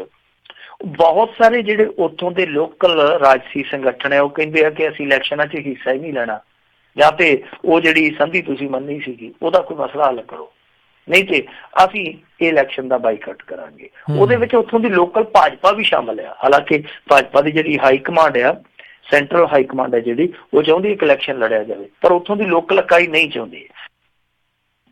ਹੋਰ ਵੀ ਕਈ ਇਸ ਤਰ੍ਹਾਂ ਦੇ ਸੰਗਠਨ, ਇਸ ਤਰ੍ਹਾਂ ਦੀਆਂ ਤਨਜ਼ੀਮਾਂ ਜਿਹੜੀਆਂ ਬਾਈਕਾਟ ਕਰਕੇ ਬੈਠੀਆਂ। ਉੱਥੋਂ ਦੀ ਲੋਕਲ ਕਾਂਗਰਸ ਵੀ ਬਾਈਕਾਟ ਕਰਕੇ ਬੈਠੀ ਆ। ਤਾਂ ਇਹ ਇੱਕ ਕਨਫਲਿਕਟ ਹੈ, ਟਕਰਾਅ ਹੈ ਦਿੱਲੀ ਦਾ ਤੇ ਨਾਗਾਲੈਂਡ ਦਾ। ਉਹ ਗ੍ਰੇਟਰ ਨਾਗਾਲੈਂਡ ਚਾਹੁੰਦੇ। ਹੁਣ ਸਮੱਸਿਆ ਕੀ ਹੈ ਭਾਰਤੀ ਜਨਤਾ ਪਾਰਟੀ ਲਈ? ਗ੍ਰੇਟਰ ਨਾਗਾਲੈਂਡ ਦੇ ਵਿੱਚ 60% ਮਣੀਪੁਰ ਦਾ ਇਲਾਕਾ ਆਉਂਦਾ ਤੇ ਮਣੀਪੁਰ ਦੇ ਵਿੱਚ ਇਹਨਾਂ ਦੀ ਸਰਕਾਰ ਹੈ ਆਪਦੀ, ਭਾਰਤੀ ਜਨਤਾ ਪਾਰਟੀ ਦੀ। ਹੁਣ ਉੱਥੇ ਜੇ ਇਸ ਤਰ੍ਹਾਂ ਦੀ ਗੜਬੜੀ ਹੁੰਦੀ ਹੈ ਤੇ ਉਹ ਪਿੱਟ ਖਲੋਂਦੇ ਆ ਕਿ 60% ਸਾਡਾ ਰਕਬਾ ਜਿਹੜਾ ਉਹ ਗ੍ਰੇਟਰ ਨਾਗਾਲੈਂਡ 'ਚ ਅਸੀਂ ਕਿਵੇਂ ਛੱਡ ਦਈਏ। ਕੁਛ ਉਹ ਅਰੁਣਾਚਲ ਪ੍ਰਦੇਸ਼ ਦਾ ਮੰਨਦੇ। ਮਤਲਬ ਕਿ ਇਸ ਤਰ੍ਹਾਂ 3 ਰਾਜਾਂ ਦਾ ਇੱਕ ਸਾਂਝਾ ਗ੍ਰੇਟਰ ਨਾਗਾਲੈਂਡ ਮੰਗਦੇ ਆ। ਆ ਰੌਲਾ ਉੱਥੇ। ਹੁਣ ਦੂਜੇ ਪਾਸੇ ਇਸ ਮੰਗ ਨੂੰ ਮਨਵਾਉਣ ਲਈ ਉਹ ਪੋਲੀਟੀਕਲੀ ਪ੍ਰੈਸ਼ਰਾਈਜ਼ ਕਰਦੇ ਪਏ ਦਿੱਲੀ ਨੂੰ ਕਿ ਸਾਡੀ ਮੰਗ ਮੰਨੋ। ਉਹਨਾਂ ਨੇ ਬਾਈਕਾਟ ਕੀਤਾ ਹੋਇਆ। ਹੁਣ ਤੀਜੀ ਸਮੱਸਿਆ ਉੱਥੇ ਇਹ ਆ ਕਿ ਇਹ NIA ਦਾ ਉੱਥੇ ਜ਼ੋਰ ਪਵਾ ਰਹੇ ਆ। ਜ਼ੋਰ ਕਿਉਂ ਪਵਾ ਰਹੇ ਆ? ਕਿਉਂਕਿ ਇਹਨਾਂ ਨੂੰ ਲੱਗਦਾ ਹੈ ਕਿ ਇਹ ਇਲੈਕਸ਼ਨ ਅਸੀਂ ਆਪਣੇ ਪੱਧਰ ਤੇ ਜਿੱਤ ਸਕਦੇ ਹਾਂ ਔਰ ਇਹਦੇ ਲਈ ਤਿੱਕੜਮ ਕਿੱਦਾਂ ਚਲਾਈ ਜਾ ਰਹੀ ਹੈ। ਤੇ ਉੱਥੇ ਜਿਹੜਾ ਇਸ ਸਮੇਂ ਮੁੱਖ ਮੰਤਰੀ ਹੈ TR ਜੈਲਿੰਗ ਉਹਦਾ ਨਾਮ ਹੈ, ਜੈਲਿੰਗ ਹੈ ਜਿਹੜਾ, ਉਹਦੇ ਨਾਲ ਇਹ 15 ਸਾਲ ਤੋਂ ਅਲਾਇੰਸ ਦੇ ਵਿੱਚ ਹੈ ਭਾਰਤੀ ਜਨਤਾ ਪਾਰਟੀ ਵਾਲੇ ਜੀ। ਹੋਇਆ ਕੀ ਆ ਕਿ ਹੁਣ ਇਹਨਾਂ ਨੇ ਉਹਦੇ 2 ਬੰਦੇ ਜਿਹੜੇ ਕਿ ਉਹਦੇ ਦਫ਼ਤਰ ਦੇ ਵਿੱਚ ਕੰਮ ਕਰਦੇ ਸੀ, ਉਹਨਾਂ 2 ਬੰਦਿਆਂ ਨੂੰ ਸਮਨ ਕਰ ਦਿੱਤਾ ਕਿ ਤੁਸੀਂ ਅੱਤਵਾਦੀਆਂ ਨੂੰ ਫੰਡਿੰਗ ਕੀਤੀ ਹੈ, ਤੁਹਾਡੇ ਤੋਂ ਉਹਨਾਂ ਨੇ ਵਸੂਲੀ ਕੀਤੀ, ਯਾਨੀ ਸਰਕਾਰੀ ਪੈਸਾ ਤੁਸੀਂ ਅੱਤਵਾਦੀ ਸੰਗਠਨਾਂ ਨੂੰ ਦਿੱਤਾ ਵਾ। NIA ਨੇ ਸਮਨ ਕਰ ਦਿੱਤਾ। ਹੁਣ ਦੇਖੋ ਇਹ ਰੌਲਾ ਤੇ ਬਹੁਤ ਚਿਰ ਦਾ ਪੈਂਦਾ ਕਿ ਉੱਥੇ ਸਰਕਾਰ ਵੀ ਫੰਡਿੰਗ ਕਰਦੀ ਹੈ ਇਹੋ ਜਿਹੇ ਸੰਗਠਨਾਂ ਨੂੰ, ਕਿਉਂਕਿ ਉਹਨਾਂ ਦੇ ਹਿੱਤ ਜੁੜੇ ਲੋਕਲ ਪੋਲਿਟਿਕਸ ਦੇ ਨਾਲ। ਪਰ ਇਸ ਟਾਈਮ ਤੇ ਜਦੋਂ 2 ਕੁ ਹਫ਼ਤੇ ਰਹਿ ਗਏ ਉੱਥੋਂ ਦੇ ਇਲੈਕਸ਼ਨ 'ਚ, ਉਦੋਂ ਉਹਨਾਂ ਦੇ ਦਫ਼ਤਰ ਦੇ ਬੰਦਿਆਂ ਨੂੰ ਸਮਨਿੰਗ ਕਰਨੀ ਇਹ ਕਿਤੇ ਨਾ ਕਿਤੇ ਸਵਾਲ ਖੜੇ ਕਰਦਾ। ਦੂਜੇ ਪਾਸੇ ਜਿਹੜਾ TR ਜੈਨਿੰਗ ਆ ਜਿਹਦੇ ਨਾਲ ਇਹਨਾਂ ਦਾ ਚੱਲਦਾ ਹੈ ਅਲਾਇੰਸ ਚੱਲਦਾ, ਇਹ 15 ਸਾਲ ਤੋਂ ਚੱਲਦੇ ਆਏ। ਅਖੀਰ ਦੇ ਵਿੱਚ ਹੋਇਆ ਕਿ ਜਿਹੜਾ ਇਹਨਾਂ ਦਾ ਇੱਕ ਹੋਰ ਸਾਥੀ ਸੀਗਾ ਇਹਨਾਂ ਦਾ ਜੇਲਿਆਂਗ ਫਰਾਦਾਈ, ਉਹ ਨੇਫੀਓ ਰਿਓ ਉਹਦਾ ਨਾਮ ਸੀਗਾ। ਵੈਸੇ ਇਹਨਾਂ ਦੇ ਉੱਤਰ ਪੂਰਬੀ ਰਾਜਾਂ ਵਾਲਿਆਂ ਦੇ ਨਾਮ ਵੀ ਥੋੜੇ ਜਿਹੇ ਔਖੇ ਦੱਖਣ ਵਾਲਿਆਂ ਵਾਂਗੂ। ਉਹ ਜਿਹੜਾ ਰਿਓ ਸੀਗਾ ਉਹਨੇ ਪਿੱਛੇ ਜੇ ਆਪਣਾ ਇੱਕ ਵੱਖਰਾ ਸੰਗਠਨ ਬਣਾ ਲਿਆ ਸੀਗਾ, ਯਾਨੀ ਇਹਦੇ ਚੋਂ ਨਿਕਲ ਕੇ ਜੇਲਿਆਂਗ ਦੇ ਉਲਟ ਉਹਨੇ ਇੱਕ ਪਾਰਟੀ ਖੜੀ ਕਰ ਲਈ ਸੀ। ਹੁਣ ਭਾਰਤੀ ਜਨਤਾ ਪਾਰਟੀ ਉੱਥੇ ਵੇਖੋ ਕੀ ਕਰਦੀ ਆ ਕਿ 2 ਮੰਤਰੀ ਤੇ ਇਹਨਾਂ ਦੇ ਮੌਜੂਦਾ ਸਰਕਾਰ ਜਿਹੜੀ ਉੱਥੇ ਚੱਲਦੀ ਪਈ ਹੈ ਜੇਲਿਆਂਗ ਦੀ ਉਹਦੇ ਨਾਲ ਆ, ਸਰਕਾਰ ਦੇ ਵਿੱਚ ਹੈਗੇ ਆ, ਪਰ ਜਦ ਕਿ ਦੂਜੇ ਪਾਸੇ ਅਗਲੇ ਇਲੈਕਸ਼ਨ ਦਾ ਸਮਝੌਤਾ ਉਹ ਜਿਹੜਾ ਰਿਓ ਇਹਨਾਂ ਤੋਂ ਬਾਗੀ ਹੋਇਆ ਉਹਨਾਂ ਦੇ ਨਾਲ ਕਰੀ ਬੈਠੇ ਆ। ਮਤਲਬ ਕਿ ਹੁਣ ਇਸ ਸਮੇਂ ਸਰਕਾਰ ਦਾ ਵੀ ਹਿੱਸਾ ਤੇ ਆਉਣ ਵਾਲੇ ਸਮੇਂ ਦੇ ਵਿੱਚ ਉਹਦੇ ਹੀ ਵਿਰੋਧੀ ਦੇ ਨਾਲ ਖੜ ਕੇ ਆਪਣੀ ਸਰਕਾਰ ਬਣਾਉਣ ਦਾ ਸੁਪਨਾ ਵੀ ਬਣਦੇ ਪਿਆ। ਤੇ ਹੁਣ ਤੁਸੀਂ ਆਪ ਹੀ ਅੰਦਾਜ਼ਾ ਲਾ ਲਓ ਕਿ ਜਦੋਂ ਮੌਜੂਦਾ ਮੁੱਖ ਮੰਤਰੀ ਦੇ ਵਿਰੋਧੀ ਨਾਲ ਕਰਿੰਗੜੀ ਪਾ ਕੇ ਖੜ ਗਏ ਆ ਤੇ ਫਿਰ ਸਵਾਲ ਤੇ ਇਹੋ ਜਿਹੇ ਮੌਕੇ ਤੇ ਉੱਠਣਗੇ ਕਿ ਇਹ ਇਸ ਸਮੇਂ ਉੱਥੇ ਜੇਲਿਆਂਗ ਨੂੰ ਥੱਲੇ ਲਾਉਣ ਲਈ ਯਤਨਸ਼ੀਲ ਨੇ। ਸਵਾਲ ਉੱਠਦੇ ਪਏ ਆ। ਬਾਕੀ ਆਂਦੇ ਹੁੰਦੇ ਕਿ ਟੱਕੀ ਰਿੱਝੇ ਤੇ ਕੋਈ ਨਾ ਬੁਝੇ, ਅੰਦਰ ਖਾਤੇ ਕੀ ਚੱਲਦਾ ਪਿਆ ਸਮਝ ਤੋਂ ਪਰੇ, ਪਰ ਸੰਕੇਤ ਇਹੋ ਮਿਲਦੇ ਪਏ ਆ ਕਿ NIA ਦੀ ਉੱਥੇ ਕਿਤੇ ਨਾ ਕਿਤੇ ਵਰਤੋਂ ਹੋ ਰਹੀ ਹੈ ਜੇਲਿਆਂਗ ਨੂੰ ਗੱਦੀ ਤੋਂ ਲਾਉਣ ਲਈ। ਜੀ ਜੀ। ਅਗਲੀ ਜਿਹੜੀ ਆਪਾਂ ਗੱਲ ਕਰੀਏ, ਬੰਬਈ ਹਾਈ ਕੋਰਟ ਤੇ ਸਾਬਕਾ ਜਸਟਿਸ ਨੇ ਸੁਹਾਰਬੂਦੀਨ ਕੇਸ ਦੀ ਸੁਣਵਾਈ ਦੇ ਉੱਤੇ ਹੀ ਸਵਾਲ ਖੜੇ ਕੀਤੇ। ਦੇਖੋ ਇਹ ਜਿਹੜਾ ਸੁਹਰਾਬੂਦੀਨ ਸੀਗਾ ਤੁਹਾਨੂੰ ਪਤਾ ਹੀ ਹੈ ਇਸ ਕੇਸ ਦਾ ਕਿੱਦਾਂ ਇਹਨੂੰ ਔਰ ਇਹਦੀ ਜਿਹੜੀ ਬੀਵੀ ਸੀ ਕੌਸਰ ਵੀ, ਇੱਕ ਹੋਰ ਸੀ ਇਹਦਾ ਸਾਥੀ ਤੁਲਸੀ ਪ੍ਰਜਾਪਤੀ, ਇਹਨਾਂ ਤਿੰਨਾਂ ਨੂੰ ਮਾਰਿਆ ਗਿਆ ਸੀਗਾ। ਹੁਣ ਦਾਅਵਾ ਇਹ ਕੀਤਾ ਗਿਆ ਸੀਗਾ ਕਿ ਇਹ ਅੱਤਵਾਦੀ ਆ, ਪਰ ਬਾਅਦ ਦੇ ਵਿੱਚ ਇਨਕੁਆਰੀਆਂ ਹੋਈਆਂ ਜਿਹਦੇ 'ਚ ਇਹ ਜ਼ਿਕਰ ਹੋਇਆ ਕਿ ਇਹ ਛੋਟੇ ਮੋਟੇ ਅਪਰਾਧੀ ਸਨ, ਅੱਤਵਾਦੀ ਨਹੀਂ ਸੀਗੇ, ਇਹਨਾਂ ਨੂੰ ਮਾਰਿਆ ਗਿਆ ਗੁਜਰਾਤ ਪੁਲਿਸ ਵੱਲੋਂ। ਉਹਦੇ 'ਚ ਅਮਿਤ ਸ਼ਾਹ ਵੀ ਘੜੀਸਿਆ ਗਿਆ ਸੀਗਾ। ਹੁਣ ਇਸ ਸਮੇਂ ਇਹ ਮਾਮਲਾ ਇੱਕ ਵਾਰ ਫਿਰ ਗਰਮਾਇਆ ਹੋਇਆ। ਕਿਉਂ ਗਰਮਾਇਆ ਹੋਇਆ? ਕਿਉਂਕਿ ਜਿਸ ਅਦਾਲਤ ਨੇ ਅਮਿਤ ਸ਼ਾਹ ਨੂੰ ਬਰੀ ਕੀਤਾ ਸੀਗਾ ਉਸੇ ਅਦਾਲਤ ਦਾ ਪਿਛਲਾ ਜੱਜ ਸੀਗਾ ਜਿਹੜਾ ਲੋਇਆ, ਉਹ ਭੇਤਭਰੀ ਹਾਲਤ ਦੇ ਵਿੱਚ ਮਰ ਗਿਆ ਸੀਗਾ। ਉਸ ਤੋਂ ਬਾਅਦ 3 ਸਾਲਾਂ ਬਾਅਦ ਉਹਦਾ ਪਰਿਵਾਰ ਬੋਲਿਆ, ਫਿਰ ਹਲਚਲ ਹੋਈ, ਮਾਮਲਾ ਕੋਰਟਾਂ ਤੱਕ ਫਿਰ ਚਲੇ ਗਿਆ। ਇਹਦੇ ਵਿੱਚ ਹੁਣ ਜਿਹੜੀ ਸੁਣਵਾਈ ਹੁੰਦੀ ਪਈ ਹੈ ਕਿਉਂਕਿ ਗੁਜਰਾਤ ਨਾਲ ਜੁੜਿਆ ਮੁੱਦਾ, ਇਸ ਕਰਕੇ ਬੰਬੇ ਹਾਈ ਕੋਰਟ 'ਚ ਆ ਗਿਆ ਸੀ। ਹੁਣ ਵੀ ਬੰਬੇ ਹਾਈ ਕੋਰਟ ਦੇ ਵਿੱਚ ਇੱਕ ਸੁਣਵਾਈ ਚੱਲਦੀ ਪਈ ਹੈ ਸੁਹਰਾਬੂਦੀਨ ਮਾਮਲੇ ਦੀ। ਉਹਦੇ 'ਚ ਹੁਣ ਜੋ ਕੁਛ ਵਾਪਰਦਾ ਪਿਆ ਉਹਦਾ ਸਾਰਾ ਮੁਲਾਂਕਣ ਕਰਕੇ ਇਸੇ ਹੀ ਕੋਰਟ ਦੇ ਜਿਹੜੇ ਸਾਬਕਾ ਜਸਟਿਸ ਨੇ ਅਬੇ ਐਸ ਥਿਪਸੇ, ਉਹਨਾਂ ਨੇ ਕਿਹਾ ਕਿ ਇਹ ਜਿਹੜੀ ਸੁਣਵਾਈ ਹੋ ਰਹੀ ਹੈ ਇਸ ਸੁਣਵਾਈ ਦੇ ਨਾਲ ਨਿਆਂ ਪ੍ਰਕਿਰਿਆ ਜਿਹੜੀ ਉਹਦੀ ਅਸਫਲਤਾ ਦੇ ਸੰਕੇਤ ਮਿਲਦੇ ਆ। ਮਤਲਬ ਕਿ ਜਿਹੜੀ ਸਮੁੱਚੀ ਪ੍ਰਕਿਰਿਆ ਹੈ ਸੁਹਰਾਬੂਦੀਨ ਮਾਮਲੇ ਦੀ ਸੁਣਵਾਈ ਵਾਲੀ, ਇਸ ਸਾਰੀ ਪ੍ਰਕਿਰਿਆ ਨੂੰ ਦੇਖ ਕੇ ਇਹੋ ਹੀ ਸੰਕੇਤ ਮਿਲਦੇ ਆ ਕਿ ਨਿਆਂ ਪ੍ਰਬੰਧ ਦਾ ਜਿਹੜਾ ਇੱਕ ਪਾਰਦਰਸ਼ੀ ਢਾਂਚਾ ਹੁੰਦਾ ਉਹ ਨਾਕਾਮ ਸਾਬਤ ਹੋ ਰਿਹਾ। ਇਹ ਇੱਕ ਬਹੁਤ ਵੱਡਾ ਦੋਸ਼ ਕਹਿ ਲਈਏ ਜਾਂ ਇੱਕ ਬਹੁਤ ਵੱਡਾ ਸਵਾਲ ਕਹਿ ਲਈਏ ਜੋ ਬੰਬੇ ਹਾਈ ਕੋਰਟ ਦੇ ਸਾਬਕਾ ਜਸਟਿਸ ਨੇ ਹੀ ਖੜਾ ਕੀਤਾ ਜੀ। ਹੁਣ ਇਹਦੇ ਵਿੱਚ ਕਹਾਣੀ ਸਾਰੀ ਤੁਹਾਨੂੰ ਪਤਾ ਹੀ ਆ, ਸਾਰੇ ਸਰੋਤੇ ਵੀ ਇਸ ਗੱਲ ਨੂੰ ਭਲੀ ਭਾਂਤੀ ਜਾਣਦੇ ਆ ਕਿ ਕਿਸ ਤਰ੍ਹਾਂ CBI ਨੇ ਇਸ ਮਾਮਲੇ 'ਚ ਖੇਡ ਖੇਡੀ ਆ। ਸਾਰਾ ਤੁਸੀਂ ਬਹੁਤ ਆਸਾਨੀ ਨਾਲ ਸਮਝ ਸਕਦੇ ਹੋ। ਮੈਂ ਤੁਹਾਨੂੰ 2-3 ਚੀਜ਼ਾਂ ਕੋਟ ਕਰਕੇ ਦੱਸਦਾ ਬਹੁਤ ਬਰੀਫਲੀ। ਦੇਖੋ 2011 ਦੀ 30 ਨਵੰਬਰ ਇਹ ਤਰੀਕ ਚੇਤੇ ਕਰਿਓ, ਇਸ ਦਿਨ ਇਹੀ CBI ਸੀਗੀ ਤਾਂ ਕੋਰਟ ਨੇ ਕੀ ਕਿਹਾ ਸੀਗਾ? ਕੋਰਟ ਨੇ ਕਿਹਾ ਸੀਗਾ ਕਿ ਦੇਖੋ ਆ ਤੁਸੀਂ ਜਿਹੜੇ ਆ ਮਾਮਲੇ 'ਚ ਕੀ ਫਿਰਦੇ ਹੋ, ਇਹ ਏਦਾਂ ਹੈ ਜਿੱਦਾਂ ਤੁਸੀਂ ਕਿਸੇ ਨੂੰ ਖੁਸ਼ ਕਰਨ ਦਾ ਯਤਨ ਕਰਦੇ ਪਏ ਹੋ। ਯਾਨੀ CBI ਨੇ ਕੀ ਕੀਤਾ ਕਿ ਅਮਿਤ ਸ਼ਾਹ ਦੇ ਖਿਲਾਫ ਬੇਨਾਮੀ ਚਿੱਠੀਆਂ ਜਾ ਕੇ ਅਦਾਲਤ 'ਚ ਰੱਖ ਦਿੱਤੀਆਂ ਕਿ ਇਹ ਬੰਦਾ ਫਰੌਤੀ ਲੈਂਦਾ, ਇਹ ਬੰਦਾ ਵਸੂਲੀ ਕਰਦਾ। ਇਸੇ CBI ਨੇ, ਇਹ 2011 ਦੀ ਗੱਲ ਹੈ ਜਦੋਂ ਇਸ ਮਾਮਲੇ ਤੇ CBI ਨੂੰ ਫਟਕਾਰ ਪਾਈ ਕੋਰਟ ਨੇ। ਹੁਣ ਅੱਗੇ ਚੱਲ ਜਾਓ 18 ਨਵੰਬਰ 2011 ਨੂੰ ਇਸ ਮਾਮਲੇ ਦੇ ਵਿੱਚ ਇੱਕ ਵਾਰ ਫੇਰ CBI ਨੂੰ ਫਟਕਾਰ ਪਾਉਂਦਾ ਹੈ ਕੋਰਟ। ਕਿਉਂ? ਕਿਉਂਕਿ ਇਹਨਾਂ ਨੇ ਜਾ ਕੇ ਕਹਿਤਾ, ਕਹਿੰਦੇ ਜੀ ਜਿਹੜਾ ਅਮਿਤ ਸ਼ਾਹ ਬੜਾ ਤਾਕਤਵਰ ਬੰਦਾ, ਔਰ ਜੁਡੀਸ਼ਰੀ ਦੇ ਵਿੱਚ ਉਹਨਾਂ ਦੇ ਆਪਦੇ ਰਿਸ਼ਤੇਦਾਰੀ ਜੱਜ ਆ, ਆਪਦੇ ਰਿਸ਼ਤੇਦਾਰੀ ਉਹਨਾਂ ਦੇ ਸਰਕਾਰੀ ਵਕੀਲ ਆ, ਉਹ ਬੰਦਾ ਪੈਰ ਹੀ ਨਹੀਂ ਲੱਗਣ ਦਿੰਦਾ। CBI ਨੂੰ ਫੇਰ ਜੱਜਾਂ ਨੇ ਕੁੱਦ ਕੇ ਪੈ ਕੇ ਕਿਹਾ, ਉਹਨਾਂ ਕਿਹਾ ਕੀ ਬਦਤਮੀਜ਼ੀ ਕਰਦੇ ਪਏ ਤੁਸੀਂ, ਕਿ ਨਿਆਂ ਵਿਵਸਥਾ ਤੇ ਤੁਸੀਂ ਸਵਾਲ ਖੜੇ ਕਰਦੇ ਪਏ ਕਿ ਸਾਰੇ ਜੱਜ ਹੀ ਉਹਨਾਂ ਦੇ, ਸਾਰੇ ਵਕੀਲ ਹੀ ਉਹਨਾਂ ਦੇ। ਸੋ ਦੇਖ ਲਓ ਕਿ ਹੁਣ ਉਹੀ CBI ਅਮਿਤ ਸ਼ਾਹ ਦੇ ਬਾਰੇ ਉੱਥੇ ਜਾ ਕੇ 2011 ਚ ਕੀ ਕਹਿ ਰਹੀ ਹੈ। ਇਹ ਬੰਦਾ ਫਰੌਤੀਆਂ ਲੈਂਦਾ, ਵਸੂਲੀਆਂ ਕਰਦਾ, ਇੱਥੋਂ ਤੱਕ ਕਿ ਨਿਆਂ ਤੰਤਰ ਦੇ ਵਿੱਚ ਇਹਨਾਂ ਦੇ ਆਪਣੇ ਰਿਸ਼ਤੇਦਾਰ ਬੈਠੇ ਹੋਏ ਆ, ਮਾਮਲਾ ਪ੍ਰਭਾਵਿਤ ਕਰਦੇ ਆ। ਤੇ ਆਹ ਜਿਹੜੀ CBI ਆ ਹੁਣ, ਜਿਹੜੀ 2011 ਵਾਲੀ CBI ਆ, ਇਹਨੂੰ ਜੇ ਤੁਸੀਂ 2 ਦਿਨ ਪਹਿਲਾਂ ਦੇਖੋ ਤੇ ਉਹਨੂੰ ਫਟਕਾਰ ਪੈ ਰਹੀ ਆ, ਪਰ ਇਸ ਵਾਰੀ ਫਟਕਾਰ ਥੋੜੀ ਉਲਟ ਪੈ ਰਹੀ ਆ। ਯਾਨੀ ਫਟਕਾਰ ਤੇ ਇਹਨੂੰ ਪੈਣੀ ਹੈ ਨਾ, ਉਹਦੇ ਪੱਕੀ ਉਹਦੇ ਭਾਗਾਂ 'ਚ ਲਿਖੀ ਆ। ਐਤਕੀ ਫਟਕਾਰ ਕੀ ਪੈਣ ਰਹੀ ਆ, ਐਤਕੀ ਕੋਰਟ ਕਹਿਣ ਡਿਆ ਕਿ ਦੇਖੋ 40 ਗਵਾਹ ਸੀਗੇ, 40 ਚੋਂ 10 ਰਹਿ ਗਏ, 30 ਮੁੱਕਰ ਗਏ, ਤੁਸੀਂ ਇਸ ਮਾਮਲੇ 'ਚ ਕਰਦੇ ਕੀ ਪਏ ਹੋ। ਮਤਲਬ ਕਿ ਹੁਣ ਧੜਾ-ਧੜ ਗਵਾਹ ਮੁੱਕਰ ਰਹੇ ਆ। CBI ਨੂੰ ਫਟਕਾਰ ਫੇਰ ਪੈ ਰਹੀ ਹੈ। ਫਟਕਾਰ ਇਸ ਕਰਕੇ ਪੈ ਰਹੀ ਹੈ ਕਿ ਗਵਾਹ ਮੁੱਕਰਦੇ ਪਏ ਆ, ਤੁਸੀਂ ਕੋਈ ਕਰਦੇ ਕੁਛ ਨਹੀਂ, ਤੁਸੀਂ ਮੌਨ ਹੋ ਕੇ ਖੜੇ ਹੋ, ਮੂਕ ਦਰਸ਼ਕ ਬਣ ਕੇ ਖੜੇ ਹੋ। ਮਤਲਬ ਕਿ CBI ਦੇ ਰੰਗ ਢੰਗ ਦੇਖੋ। ਉਸ ਸਮੇਂ ਅਮਿਤ ਸ਼ਾਹ ਦੇ ਜਾ ਕੇ ਚਿੱਠੇ ਫੋਲਦੀ ਸੀ, ਹੁਣ ਧੜਾ-ਧੜ ਗਵਾਹ ਮੁਕਰਾਉਂਦੇ ਪਏ ਲੋਕ, ਉਹ ਇਸ ਬਾਰੇ ਕੁਛ ਵੀ ਨਹੀਂ ਕਰਦੇ ਪਏ। ਅਦਾਲਤ ਨੇ ਇੱਥੋਂ ਤੱਕ ਕਿਹਾ ਕਿ ਤੁਹਾਡਾ ਕੰਮ ਇਹ ਨਹੀਂ ਹੈ ਕਿ ਤੁਸੀਂ ਚਲਾਨ ਪੇਸ਼ ਕਰ ਦਿੱਤਾ ਤੇ ਚੁੱਪ ਕਰਕੇ ਬਹਿ ਜਾਓ, ਤੁਸੀਂ ਇਹ ਵੀ ਦੇਖਣਾ ਕਿ ਗਵਾਹ ਦੀ ਹਿਫਾਜ਼ਤ ਹੋ ਰਹੀ ਹੈ ਜਾਂ ਨਹੀਂ, ਗਵਾਹ ਮਹਿਫੂਜ਼ ਆ ਜਾਂ ਨਹੀਂ। ਇਹ ਚੀਜ਼ਾਂ ਵੀ ਤੁਸੀਂ ਦੇਖਣੀਆਂ। ਹੁਣ ਤੁਸੀਂ ਆਪ ਹੀ ਅੰਦਾਜ਼ਾ ਲਾ ਲਓ ਕਿ CBI ਨੇ ਸਮੇਂ ਦੇ ਨਾਲ ਕਿੱਦਾਂ ਵਫਾਦਾਰੀਆਂ ਬਦਲੀਆਂ ਨੇ। ਸੋ ਉਹ ਜਿਵੇਂ ਪੰਜਾਬੀ ਦੇ ਵਿੱਚ ਆਉਂਦੇ ਹੁੰਦੇ ਆ ਨਾ ਕਿ ਜਿਹਦਾ ਅੰਨ ਪਾਣੀ ਉਹਦਾ ਕੰਮ ਜਾਣੇ, CBI ਨੇ ਇਹੋ ਜਿਹਾ ਕੰਮ ਕੀਤਾ। ਸੋ ਜਦੋਂ CBI ਜਿਹੜੀ ਕਿ ਸੈਂਟਰਲ ਇਨਵੈਸਟੀਗੇਟਿਵ ਏਜੰਸੀ ਹੈ, ਜਿਹੜੀ ਇਸ ਮਾਮਲੇ ਨੂੰ ਪੜਚੋਲ ਕੇ ਅਦਾਲਤ ਤੱਕ ਲੈ ਕੇ ਆਈ ਆ, ਜਦੋਂ ਉਹ ਹੀ ਵਫਾਦਾਰੀਆਂ ਬਦਲਦੀ ਪਈ ਆ ਤੇ ਇਸ ਕੇਸ ਦਾ ਕੀ ਬਣੂਗਾ ਉਹ ਸਭ ਨੂੰ ਪਤਾ। ਤੇ ਫਿਰ ਜਿਹੜੇ ਸਵਾਲ ਉੱਠਣੇ ਆ ਉਹ ਵਾਜਬ ਆ, ਜਾਇਜ਼ ਆ। ਇਹਨਾਂ ਸਵਾਲਾਂ ਨੂੰ ਨਹੀਂ ਨਕਾਰਿਆ ਜਾ ਸਕਦਾ। ਹਾਂ, CBI ਦੀ ਕਾਰਗੁਜ਼ਾਰੀ ਔਰ CBI ਦੇ ਜਿਹੜੇ ਉੱਤੇ ਮਾਲਕ ਆ ਉਹਨਾਂ ਤੇ ਜ਼ਰੂਰ ਸਵਾਲ ਹੁੰਦੇ ਰਹਿਣਗੇ। ਜੀ ਜੀ, ਅਗਲੀ ਗੱਲ ਕਰੀਏ। ਆਮ ਆਦਮੀ ਪਾਰਟੀ ਵਾਲੀ ਬੀਬੀ ਬਲਜਿੰਦਰ ਕੌਰ ਦੋਹਰੀ ਵੋਟ ਦੀ ਦੋਸ਼ੀ ਮੰਨੀ ਗਈ। ਦੇਖੋ, ਵੈਲੈਂਟਾਈਨ ਡੇ ਵਾਲੇ ਦਿਨ ਇਹ ਤੇ ਵੇਲਨ ਦੀ ਸੱਟ ਵਰਗੀ ਖਬਰ ਸੀਗੀ ਆਮ ਆਦਮੀ ਪਾਰਟੀ ਵਾਲਿਆਂ ਲਈ ਜੀ। ਬੜੀ ਬਹੁਤ ਮੈਂ ਕਹੂੰਗਾ ਕਿ ਨਾ ਇਹਨਾਂ ਦੇ ਦਿਲ ਬਲੁੰਦਰ ਨਾਲ ਹੀ ਖਬਰ ਆ, ਕਿਉਂਕਿ ਦੇਖੋ ਇਹ ਮਾਮਲਾ ਤੇ ਬੜੇ ਲੰਮੇ ਸਮੇਂ ਤੋਂ ਚੱਲਦਾ ਪਿਆ ਜੀ।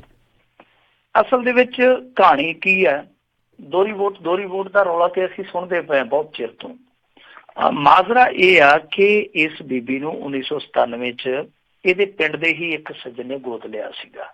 ਉਹਦਾ ਨਾਂ ਸੀਗਾ ਅਮਰਜੀਤ ਸਿੰਘ।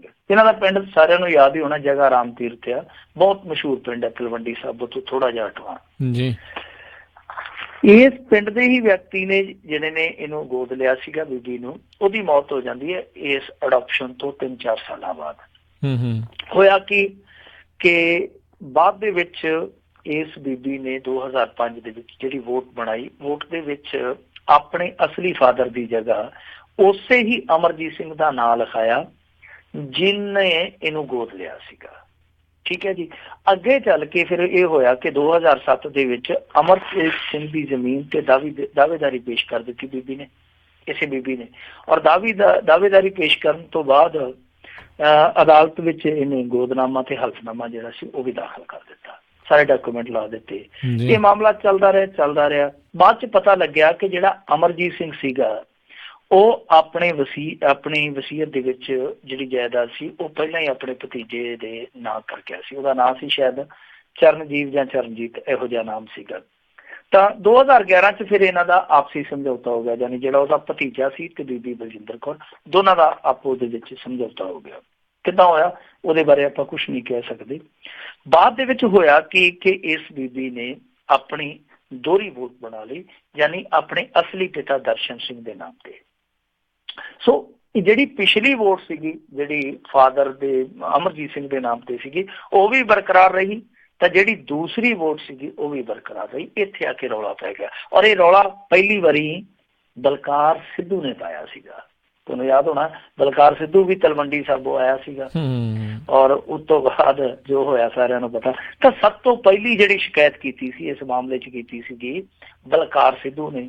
ਤਾਂ ਉਦੋਂ ਫਿਰ ਜਿਹੜਾ ਰਿਟਰਨਿੰਗ ਅਫਸਰ ਸੀਗਾ, ਉਹਨੇ ਲਿਖ ਕੇ ਭੇਜਿਆ ਸੀਗਾ ਕਿ ਜੋ ਬਲਜਿੰਦਰ ਕੌਰ ਨੇ ਜਵਾਬ ਦਿੱਤਾ, ਸ਼ਿਕਾਇਤ ਦੇ ਜਵਾਬ ਦੇ ਵਿੱਚ ਜੋ ਜਵਾਬ ਦਾਵਾ ਦਾਖਲ ਕੀਤਾ ਉਹ ਸੰਤੁਸ਼ਟ ਕਰਨ ਵਾਲਾ ਨਹੀਂ। ਪਰ ਉਦੋਂ ਇਲੈਕਸ਼ਨ ਹੋ ਗਿਆ, ਚਲੋ ਗੱਲ ਆਈ ਗਈ ਹੋ ਗਈ। ਪਰ ਉਸ ਤੋਂ ਬਾਅਦ ਜਿਹੜੀ 2017 ਦੀ ਵਿਧਾਨ ਸਭਾ ਦੀ ਚੋਣ ਸੀਗੀ, ਇਹ ਮੁੱਦਾ ਫੇਰ ਭਾਕਿਆ। ਤਾਂ ਇਸ ਵੇਲੇ ਦਾ ਜਿਹੜਾ ਰਿਟਰਨਿੰਗ ਅਫਸਰ ਸੀਗਾ, ਉਹਨੇ ਪਿਛਲੇ ਮਾਮਲੇ ਦਾ ਹੀ ਹਵਾਲਾ ਦੇ ਦਿੱਤਾ ਕਿ ਪਿਛਲੇ ਵੇਰੀ ਵੀ ਇਹ ਮਾਮਲਾ ਉੱਠਿਆ ਸੀਗਾ, ਉਦੋਂ ਠੰਡੇ ਬਸਤੇ ਚਲਾ ਗਿਆ, ਗੱਲ ਆਈ ਗਈ ਹੋ ਗਈ ਆ। ਪਰ ਜਿਹੜਾ ਇੱਕ ਆਮ ਆਦਮੀ ਪਾਰਟੀ ਦਾ ਸਾਬਕਾ ਵਰਕਰ ਸੀਗਾ ਹਰਮਿਲਾਪ ਸਿੰਘ ਗਰੇਵਾਲ, ਉਹਨੇ ਮਾਮਲਾ ਚੁੱਕ ਲਿਆ, ਕਿਉਂਕਿ ਉਹ ਸਾਰਾ ਭੇਤੀ ਸੀ ਇਹਨਾਂ ਦਾ। ਤੁਹਾਨੂੰ ਪਤਾ ਹੀ ਘਰ ਦਾ ਭੇਤੀ ਕੀ ਕਰਦਾ ਹੁੰਦਾ। ਤਾਂ ਉਹਨੇ ਸਾਰਾ ਮਾਮਲਾ ਸੀਗਾ ਜਿਹੜਾ RTI ਰਾਹੀਂ ਡਾਕੂਮੈਂਟ ਹਾਸਲ ਕਰਦੇ, ਸਭ ਕੁਛ ਕਰਾ ਕੇ ਉਹਨੇ ਫਿਰ ਇਹ ਕੇਸ ਸੀਗਾ ਜਿਹੜਾ ਉਹ ਚੋਣ ਕਮਿਸ਼ਨ ਕੋਲ ਜਾ ਖੜਾ ਕੀਤਾ। ਫਿਰ ਮੁੱਖ ਮੰਤਰੀ, ਵਿਧਾਨ ਸਭਾ ਦੇ ਸਪੀਕਰ ਕੋਲ ਕਈ ਥਾਂ ਜਾ ਕੇ ਉਹਨੇ ਰਫੜ ਪਾ ਲਿਆ।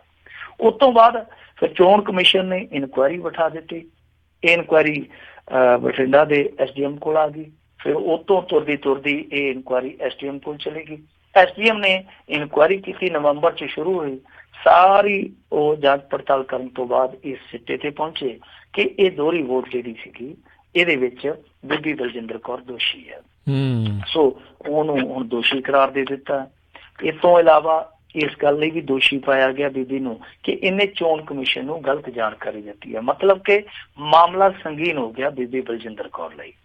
ਹੁਣ ਦੇਖੋ, ਚੋਣ ਕਮਿਸ਼ਨ ਨੇ ਅੰਤਲਾ ਫੈਸਲਾ ਲੈਣਾ ਤੇ ਹੋ ਸਕਦਾ ਵੀ ਅੱਗੇ ਜਿੱਦਾਂ ਬਰਖਾਸਤ ਕੀਤੇ ਆ, ਇਹ ਬੀਬੀ ਦਾ ਨਾਮ ਵੀ ਉਹਦੇ ਨਾਲ ਜੁੜ ਜਾਵੇ ਤੇ ਸ਼ਗਨਾਂ ਦੇ ਪੂਰੇ ਹੋ ਜਾਣ 21। ਪਰ ਉਸ ਸੂਰਤ ਦੇ ਵਿੱਚ ਵੀ ਬੀਬੀ ਦੇ ਕੋਲ ਅਦਾਲਤੀ ਰਸਤਾ ਜਿਹੜਾ ਖੁੱਲਾ ਹੋਊਗਾ। ਤਾਂ ਅਦਾਲਤੀ ਰਸਤਿਆਂ 'ਚ ਜਦੋਂ ਬੀਬੀ ਤੁਰੇਗੀ, ਉਦੋਂ ਕਿੰਨਾ ਸਮਾਂ ਲੱਗਦਾ ਉਹ ਵੇਖਣ ਵਾਲੀ ਗੱਲ ਹੋਊਗੀ। ਤਾਂ ਕੁੱਲ ਮਿਲਾ ਕੇ ਇੱਕ ਵਾਰੀ ਕਹੀਏ ਕਿ ਬਣੀ ਬਣਾਈ ਖੇਡ ਸੀਗੀ, ਜਿਵੇਂ ਉਹ ਰਿੱਧੀ ਖੀਰ ਦੇ ਵਿੱਚ ਖੇਡ ਪੈਣ ਵਾਲੀ ਗੱਲ ਆ ਕਿ ਬੀਬੀ ਬਲਜਿੰਦਰ ਕੌਰ ਨੇ ਬੜੀ ਮਿਹਨਤ ਦੇ ਨਾਲ ਸੀਟ ਕੱਢੀ ਸੀ। ਬਹਰਹਾਲ ਹੁਣ ਉਹ ਸੀਟ ਇੱਕ ਵਾਰ ਫਿਰ ਦਾਅ ਤੇ ਲੱਗਦੀ ਨਜ਼ਰ ਆਉਂਦੀ ਆ। ਜੀ ਜੀ ਜੀ ਅਗਲੀ ਜਿਹੜੀ ਆਪਾਂ ਗੱਲ ਕਰੀਏ, ਸੁਰੇਸ਼ ਕੁਮਾਰ ਮਾਮਲੇ ਦੇ ਵਿੱਚ ਪੰਜਾਬ ਸਰਕਾਰ ਨੂੰ ਮਿਲੀ ਅਦਾਲਤੀ ਰਾਹਤ। ਦੇਖੋ, ਸੁਰੇਸ਼ ਕੁਮਾਰ ਦੇ ਮਾਮਲੇ ਦੇ ਵਿੱਚ ਬਹੁਤ ਉਠਕ ਬੈਠਕ ਹੋਈ ਆ ਜੀ। ਮੇਰੇ ਖਿਆਲ ਦੇ ਨਾਲ ਇੰਨੇ ਵਾਰੀ ਤੇ ਕੈਪਟਨ ਅਮਰਿੰਦਰ ਸਿੰਘ ਪੰਜਾਬ 'ਚ ਨਹੀਂ ਆਇਆ ਹੋਣਾ ਜਿੰਨੀ ਵਾਰੀ ਸੁਰੇਸ਼ ਕੁਮਾਰ ਦੇ ਘਰੇ ਚਲੇ ਗਿਆ। ਪਤਾ ਨਹੀਂ ਉਹਦੇ ਘਰੇ ਕੀ ਅਤਰਫਲੇਲ ਛਿੜਕਿਆ, ਵਾਰ-ਵਾਰ ਜਾਂਦਾ ਸੀਗਾ ਕਿ ਨਹੀਂ ਮੰਨ ਜਾ ਯਾਰ, ਮੰਨ ਜਾ। ਅਖੀਰ ਉਹਨਾਂ ਨੇ ਕਹਿਤਾ ਹੋਣਾ ਕਿ ਯਾਰ ਛੱਡ ਖੜਾ, ਬਹੁਤ ਹੋ ਗਿਆ, ਬਹੁਤ ਵਾਰੀ ਮੁੱਖ ਮੰਤਰੀ ਸਾਹਿਬ ਆ ਗਏ, ਮੰਨ ਹੀ ਲਓ। ਬਾਅਦ ਦੇ ਵਿੱਚ ਫਿਰ ਇਹਨਾਂ ਨੇ ਇੱਕ ਪਟੀਸ਼ਨ ਫਾਈਲ ਕੀਤੀ ਸੀ। ਹੁਣ ਸਾਰਿਆਂ ਨੂੰ ਪਤਾ ਹੀ ਆ ਕਿ ਸਿੰਗਲ ਬੈਂਚ ਨੇ, ਹਾਈ ਕੋਰਟ ਦੀ ਜਿਹੜੀ ਸਿੰਗਲ ਬੈਂਚ ਸੀਗੀ, ਉਹਨੇ ਇਹ ਨਿਯੁਕਤੀ ਰੱਦ ਕਰ ਦਿੱਤੀ ਸੀ। ਨਿਯੁਕਤੀ ਕੀ ਸੀਗੀ ਕਿ ਇਹਨਾਂ ਨੂੰ ਪ੍ਰਿੰਸੀਪਲ ਚੀਫ ਸਕੱਤਰ ਲਾਇਆ ਗਿਆ ਸੀਗਾ, ਕਿਉਂਕਿ ਇਹ ਇਸ ਸਮੇਂ ਸੇਵਾ ਮੁਕਤ ਹੋ ਚੁੱਕੇ IAS ਹੈ ਨਹੀਂ, ਯਾਨੀ ਸਾਬਕਾ IAS ਆ। ਤਾਂ ਮੌਜੂਦਾ IAS ਨੇ ਉਸ ਗੱਦੀ ਤੇ ਬਹਿਣਾ ਸੀ, ਉਸ ਸੀਟ ਤੇ ਬਹਿਣਾ ਸੀ, ਜਦ ਕਿ ਇਹਨਾਂ ਨੇ ਬਿਠਾ ਦਿੱਤਾ ਸਾਬਕਾ IAS। ਇੱਥੋਂ ਰੌਲਾ ਪੈ ਗਿਆ। ਹੁਣ ਅੰਦਰਲੀ ਗੱਲ ਤੇ ਇਹ ਵੀ ਆ ਕਿ ਅਸਲ ਦੇ ਵਿੱਚ ਸੁਰੇਸ਼ ਕੁਮਾਰ ਨੇ ਇਸ ਗੱਦੀ ਤੇ ਬਹਿ ਕੇ ਸਿਰਫ ਤੇ ਸਿਰਫ ਕੁਰਸੀ ਨੂੰ ਘੁਮਾ ਕੇ ਨਜ਼ਾਰਾ ਨਹੀਂ ਲਿਆ, ਉਹਨੇ ਵਿਰੋਧੀਆਂ ਨੂੰ ਵੀ ਘੁਮਾ ਛੱਡਿਆ। ਆ ਜਿਹੜੀ ਤੁਸੀਂ 4-5 ਮਹੀਨੇ ਪਹਿਲਾਂ ਵਿਜੀਲੈਂਸ ਦੀ ਤੁਸੀਂ ਗਤੀਵਿਧੀ ਦੇਖੀ ਹੈ, ਸਰਗਰਮੀ ਦੇਖੀ ਆ, ਇਹ ਸਾਰੀ ਦੱਸਦੀ ਆ ਕਿ ਸੁਰੇਸ਼ ਕੁਮਾਰ ਦੀ ਹੀ ਕਾਢ ਸੀ ਜੀ। ਔਰ ਇਸ ਤੋਂ ਇਲਾਵਾ ਸੁਰੇਸ਼ ਕੁਮਾਰ ਹੋਰ ਵੀ ਕਈ ਪਾਲਿਸੀਆਂ ਲਿਆ ਰਿਹਾ ਸੀਗਾ। ਸੁਣਨ ਦੇ ਵਿੱਚ ਜਿਹੜੀ ਅੰਦਰ ਖਾਤਿਓਂ ਗੱਲ ਨਿਕਲਦੀ ਆ ਉਹ ਇਹੋ ਹੀ ਆ ਕਿ ਜਿਹੜੇ ਵਿਰੋਧੀ ਧਿਰ ਦੇ ਕੁਝ ਆਗੂ ਸੀਗੇ, ਉਹ ਇਸ ਗੱਲ ਤੋਂ ਚਿੰਤਤ ਸਨ ਕਿ ਹੋ ਸਕਦਾ ਕਿ ਆਉਣ ਵਾਲੇ ਦਿਨਾਂ ਤੱਕ ਇਹਨਾਂ ਦੇ ਹੱਥ ਜਿਹੜੇ ਸਾਡੇ ਗੁਲਾਮਾਂ ਤੱਕ ਆ ਜਾਣ। ਤਾਂ ਸੁਰੇਸ਼ ਕੁਮਾਰ ਦੇ ਖਿਲਾਫ ਇੱਕ ਤੇ ਆਪੋਜੀਸ਼ਨ ਜਿਹੜੇ ਆਗੂ ਆ ਉਹ ਇਕਮਤ ਹੋਏ, ਇਕਜੁੱਟ ਹੋਏ।